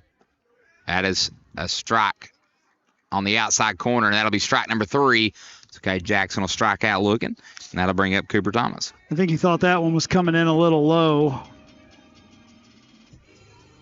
Cooper Thomas, 1 for 2 on the evening. He had a single in the second, fielder's choice in the third. First pitch, Coop swung on, hit in the air. Is that another little blooper? Is it up with the second baseman's head? It's not. Nice play there by the second baseman. So a 1-2-3 inning for Castleberry. It's the middle of the 5th inning. The Green Dragons lead 7-0. We'll be right back here on the Sazon Steakhouse 52nd District Tournament on 105.1 WTUK.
Welcome back. Top of the 6th inning here. Green Dragons lead the Harlan County Black Bears 7-0. And stepping in will be Caden Adams. First pitch coming to him.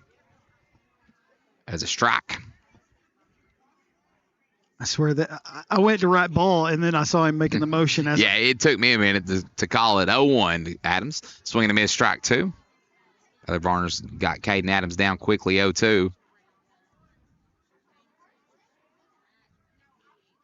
Comes the 0-2 from Varner. Swing and miss, strike 3. 3 pitches, 3 strikes, 1 out.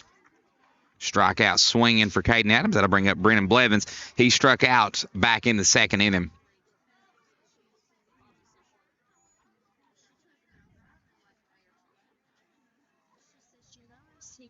First pitch coming from Varner. Tie ball 1. Black Bears will be back at the top of their lineup here. The next batter. 1-0 pitch coming from Varner. Swinging a miss. Strike number 1 to Brennan Blevins. Varner's just done a great job of keeping them guessing. He has. He's been really good tonight. 1-1 coming. Swinging a miss. Strike 2.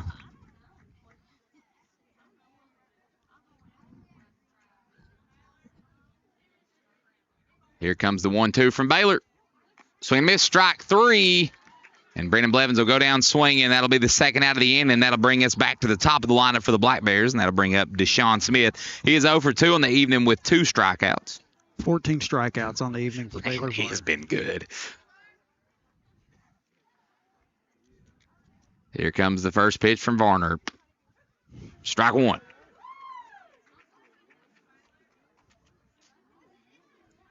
Oh, 1. Breaking ball, strike two. My goodness. That was filthy. 0-2 to Deshaun Smith. Here it comes. 1, 2, 3, we go. And he strikes out the side here in the top of the 6th inning. We'll be right back here. The Green Dragons lead 7-0 on 105.1 WTUK.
Welcome back. Bottom of the 6th inning here. Green Dragons lead the Harlan County Black Bears 7-0 with a trip to the championship tomorrow night on the line. We'll be back here tomorrow night for the championship. Sean will not be with us. He will be live on election coverage. So it's going to be exciting. It is going to be exciting. A lot of people are excited.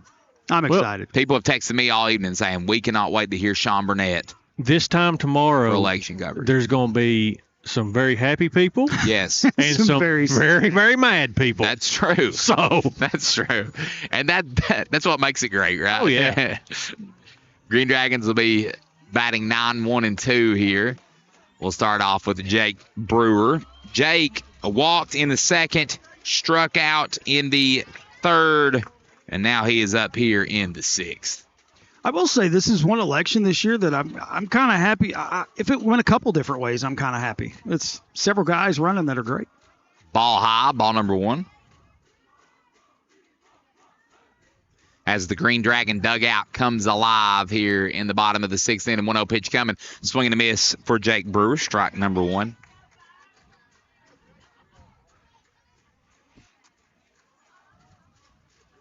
One. That was a nice breaking ball, man. That was a nice pitch by Castellari. Buckled Brewer's knees. That buckled me, and I was sitting back here because I was like, that's a ball for sure. 1-2. That is high. Evens up the count. Ball number 2. Jake will step back in. Comes a 2-2. Jake hits it on the ground, foul. Nice job there to protect and just stay alive. 2-2. Was that Terry Jones down there with that nice play at third base? I think it might have been. No, it's Coach Fryer. That was Lee Fryer. Yeah. Coach Fryer. Here comes the 2-2 from Castellari to Brewer. High. We go full 3-2. Jake Brewer looking to get on base for his 2nd time in the evening. He drew a walk back in the 2nd. Comes the 3-2. Swung on, hit hard to the shortstop. One hopper, shortstop throws over to first. Nice throw there. That'll be out number 1. That'll bring us back to the top of the lineup. Baylor Varner, 2 for 3 on the evening with 2 singles and an RBI. He flew out to center his last time at the plate. More importantly, though, his pitching tonight, out of this world. 15 strikeouts. That's crazy, man. He's been good, man. He has been good. Fantastic performance by him on the evening. He's looking to tack on an insurance run here. First pitch coming low and outside, ball number 1.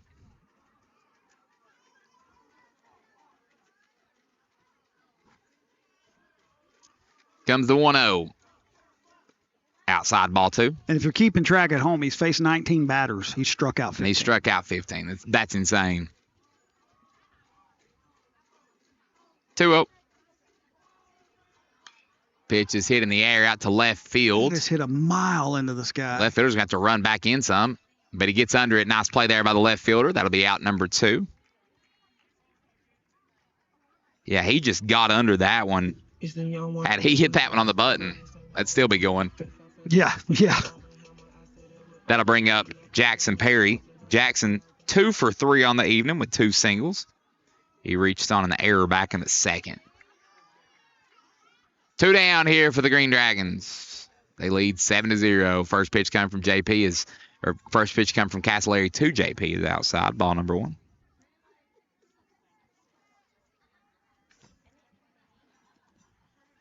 "7-0 is your score here. Here comes the 1-0. JP hits it right back at us. Evens up the count 1-1.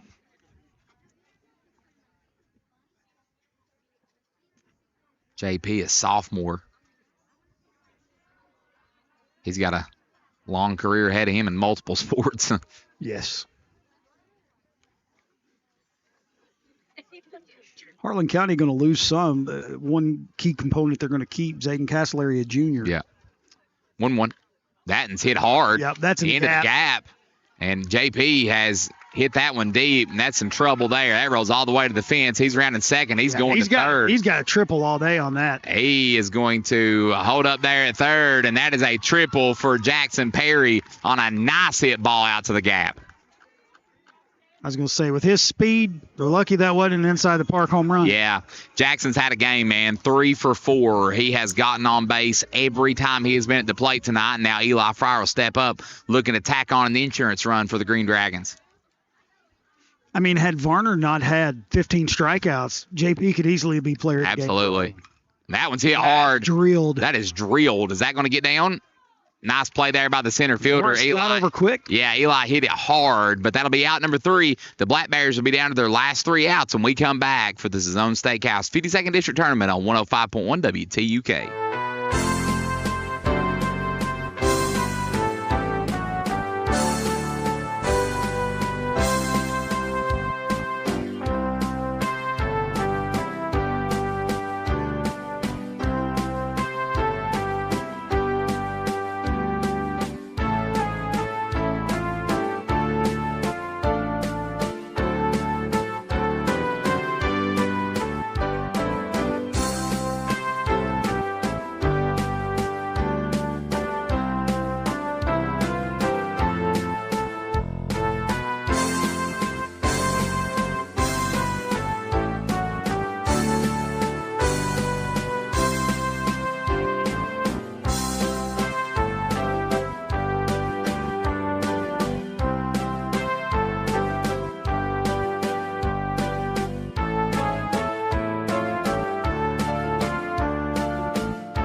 Welcome back. Top of the 7th inning here. The Black Bears down to their final 3 outs, trying to dig out of a 7-0 hole here against the Green Dragons. It'll be Braden Morris. He has the lone hit on the evening for the Black Bears, as Baylor Varner is looking to finish this one out. Braden's 1 for 2 on the evening with a single and a pop out. Here we go. First pitch coming. Swing and a miss, strike 1.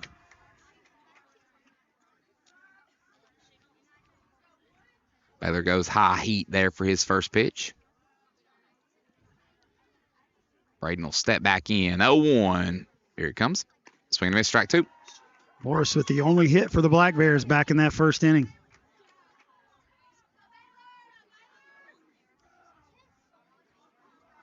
Honestly, that and one walk, it's all that's kept him from a 0-2 coming. Swing and miss, strike number 3, and that is strikeout number 16 on the evening. Man, we are in the midst of greatness tonight. That is out number 1 for the Black Bears. And now up to the plate will be the pinch hitter here, number 17. That's Boggs. That'll be Colston Boggs. It'll be his first time at the plate tonight.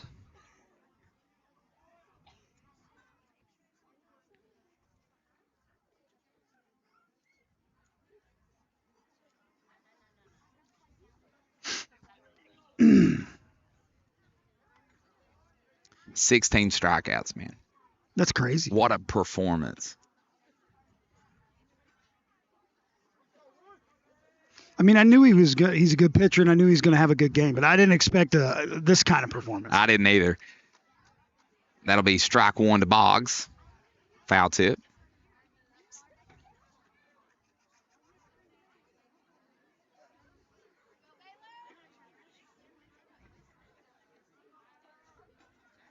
Oh, 1. Boggs will step back in. Here comes the 0-1. Swing and miss, strike 2.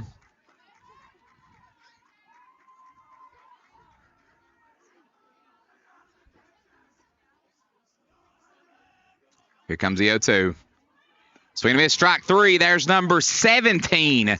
And the second out of the inning. And now the Black Bears are down to their last out here. And Carson Clark will step in. He popped out in the first, struck out in the fourth. 17 strikeouts for Baylor Varner is insane. Comes the first pitch to Clark. Swing and miss, strike 1. I mean, this is one of the best performances ever. Yeah. Comes the 0-1. It's in there, strike 2. Catches the inside corner. Black Bears down to 1 final strike. Let's see if Baylor can get number 18. That one is high. He threw it at us. That'll be ball number 1. He's making sure we're awake back here.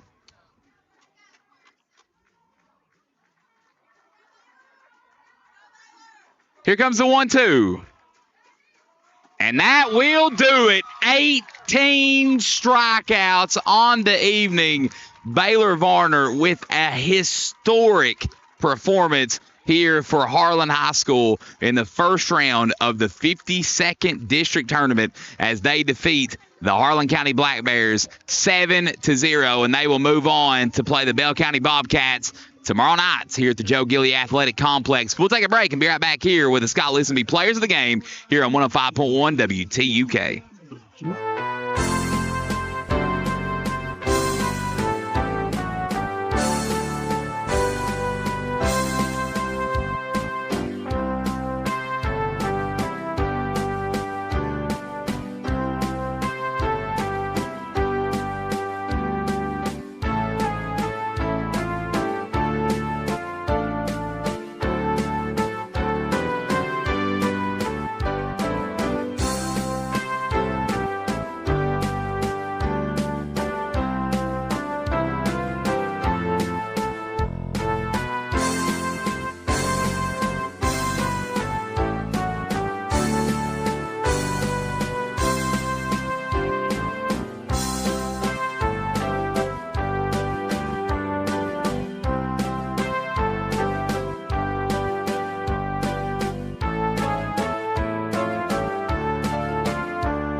Welcome back. Green Dragons shut the door on the Harlan County Black Bears. They win this one 7-0. We'll toss it over to Mark to thank our sponsors. Yeah, we want to thank everyone. Sazon Mexican Restaurant, thank you for sponsoring the entire tournament. Harlan Mayor Joe Metters, Austin Miller for First District Magistrate, Bobby Kreider for Judge Executive, SEKRI, Jeff Marietta for Harlan Mayor, Anderson Laws and Jones Funeral Home, Don Super Saver, Front Porch Medical, Harlan Dental Clinic, J.R. Ho, Green Construction, Middlesboro Coca-Cola, Rack's Restaurant, Ball Heating and Cooling, Baker's Tax Service, Dixon Plumbing, Kentucky Mine Supply. Thank you to Fuelco for sponsoring our scoreboard, and Listen Be Law for sponsoring our player of the game. And no doubt for Harlan, it's Baylor Varner. Yeah, he was. I mean, honestly, if you think about, if you would have to go back and look, I mean, that probably is somewhere high in the record books for Harlan High School and just in this county. 22 batters faced, 18 strikeouts. 18 strikeouts. So I mean, he gave up one hit. It's one of the best performances. I mean, honestly, you'd have to ask John Henson, but that's a historic performance for Baylor Varner, the senior, his last time playing in this rivalry game. And, man, he ended it on top. What a performance. He went 2 for 4 from the plate, drove in a run, but 18 strikeouts. He was unhittable That's tonight. just phenomenal. That's crazy to me. I mean, I knew we had expectations this is going to be a really good game, barn burner, and he just shut the door. Yeah, he said, you're not going to get to me tonight. I mean, there was one time in the 5th inning where the at-bat started to go a little bit longer, and you thought, well, is he getting tired? He walked a guy in the 5th, and that was the runner got thrown out at 3rd. But then he popped right back in the 6th, 1, 2, 3, struck out the side, 7th, 1, 2, 3, struck out the side. I mean, on a night like tonight, there's just nothing you can do with him. No, nothing at all. So Harlan's going to move on to face Bell County tomorrow. For Harlan County, our player of the game, we're going to have to go with our Listen Be Law player of the game. I think we're going to have to go with Braden Morris, the only one able to get a hit against someone that was absolutely dealing tonight. So we're going to go with him for player of the game tonight. You could almost do a co-player of the game with Zayden Cavallari because I feel like he came in after the fact, but Harlan had already put up a 6th spot. So I feel like he played well when he pitched well when he came in. But we'll go ahead with Morris for the lone hit against the 18 strikeout Varner. Braden Morris also had several good plays in center tonight. I mean, he did a really good job tracking down several well-hit balls by the Green Dragons. Eli Fryer hit a couple of balls out there, and even Baylor, I think, maybe hit a ball or two out there. So good job there for Braden Morris, and congratulations to him. But the story remains that Baylor Varner had an amazing performance tonight, and he propels the Green Dragons to a 52nd District Championship appearance here tomorrow night. He struck me out, and I wasn't even playing. He struck me out, and I was just sitting here. I mean, I always think just how cool it is, when we talk about these games in the tournament and how anything can happen, and to have a performance like that in a tournament game, in a rivalry game, that's special, man. That's something that, something you'll remember for the rest of your life. Absolutely. And we'll be right back here tomorrow. I think the game's at 6 o'clock, if I'm correct. We'll be back here at 6 o'clock to bring you the championship game featuring the Bell County Bobcats and the Harlan Green Dragons. And Mr. Williams, look forward to it. And if you're a true fan tomorrow, you should have one thing tuned into our game and one station or computer tuned in to Sean Burnett, who will be bringing you live election coverage tomorrow. So yeah, I think the way we're going to do it, we'll run this game on YouTube. Okay. And as you know, you can always get to our YouTube games through Facebook. There's a link. Right. And the election returns I will run on Facebook Live. Okay. And then after it's over with, I will upload that up to YouTube just for archiving purposes, so it'll always be there. And then when it's over, we'll all meet together to discuss cooking steaks, election, and baseball. And you're cooking steaks, right? Well, no. Oh, okay. So he said no. Just like Varner, he shut the door. Yeah, when I say no, you say no. No. Okay, we're good. But that'll do it for us here tonight. We appreciate you taking this ride with us. The Green Dragons and the Bell County Bobcats will meet tomorrow in the 52nd District Tournament. For Andrew Williams, I'm Mark Lawson saying good night. Good night. God bless. Thank you for joining us for the Sazon Steakhouse 52nd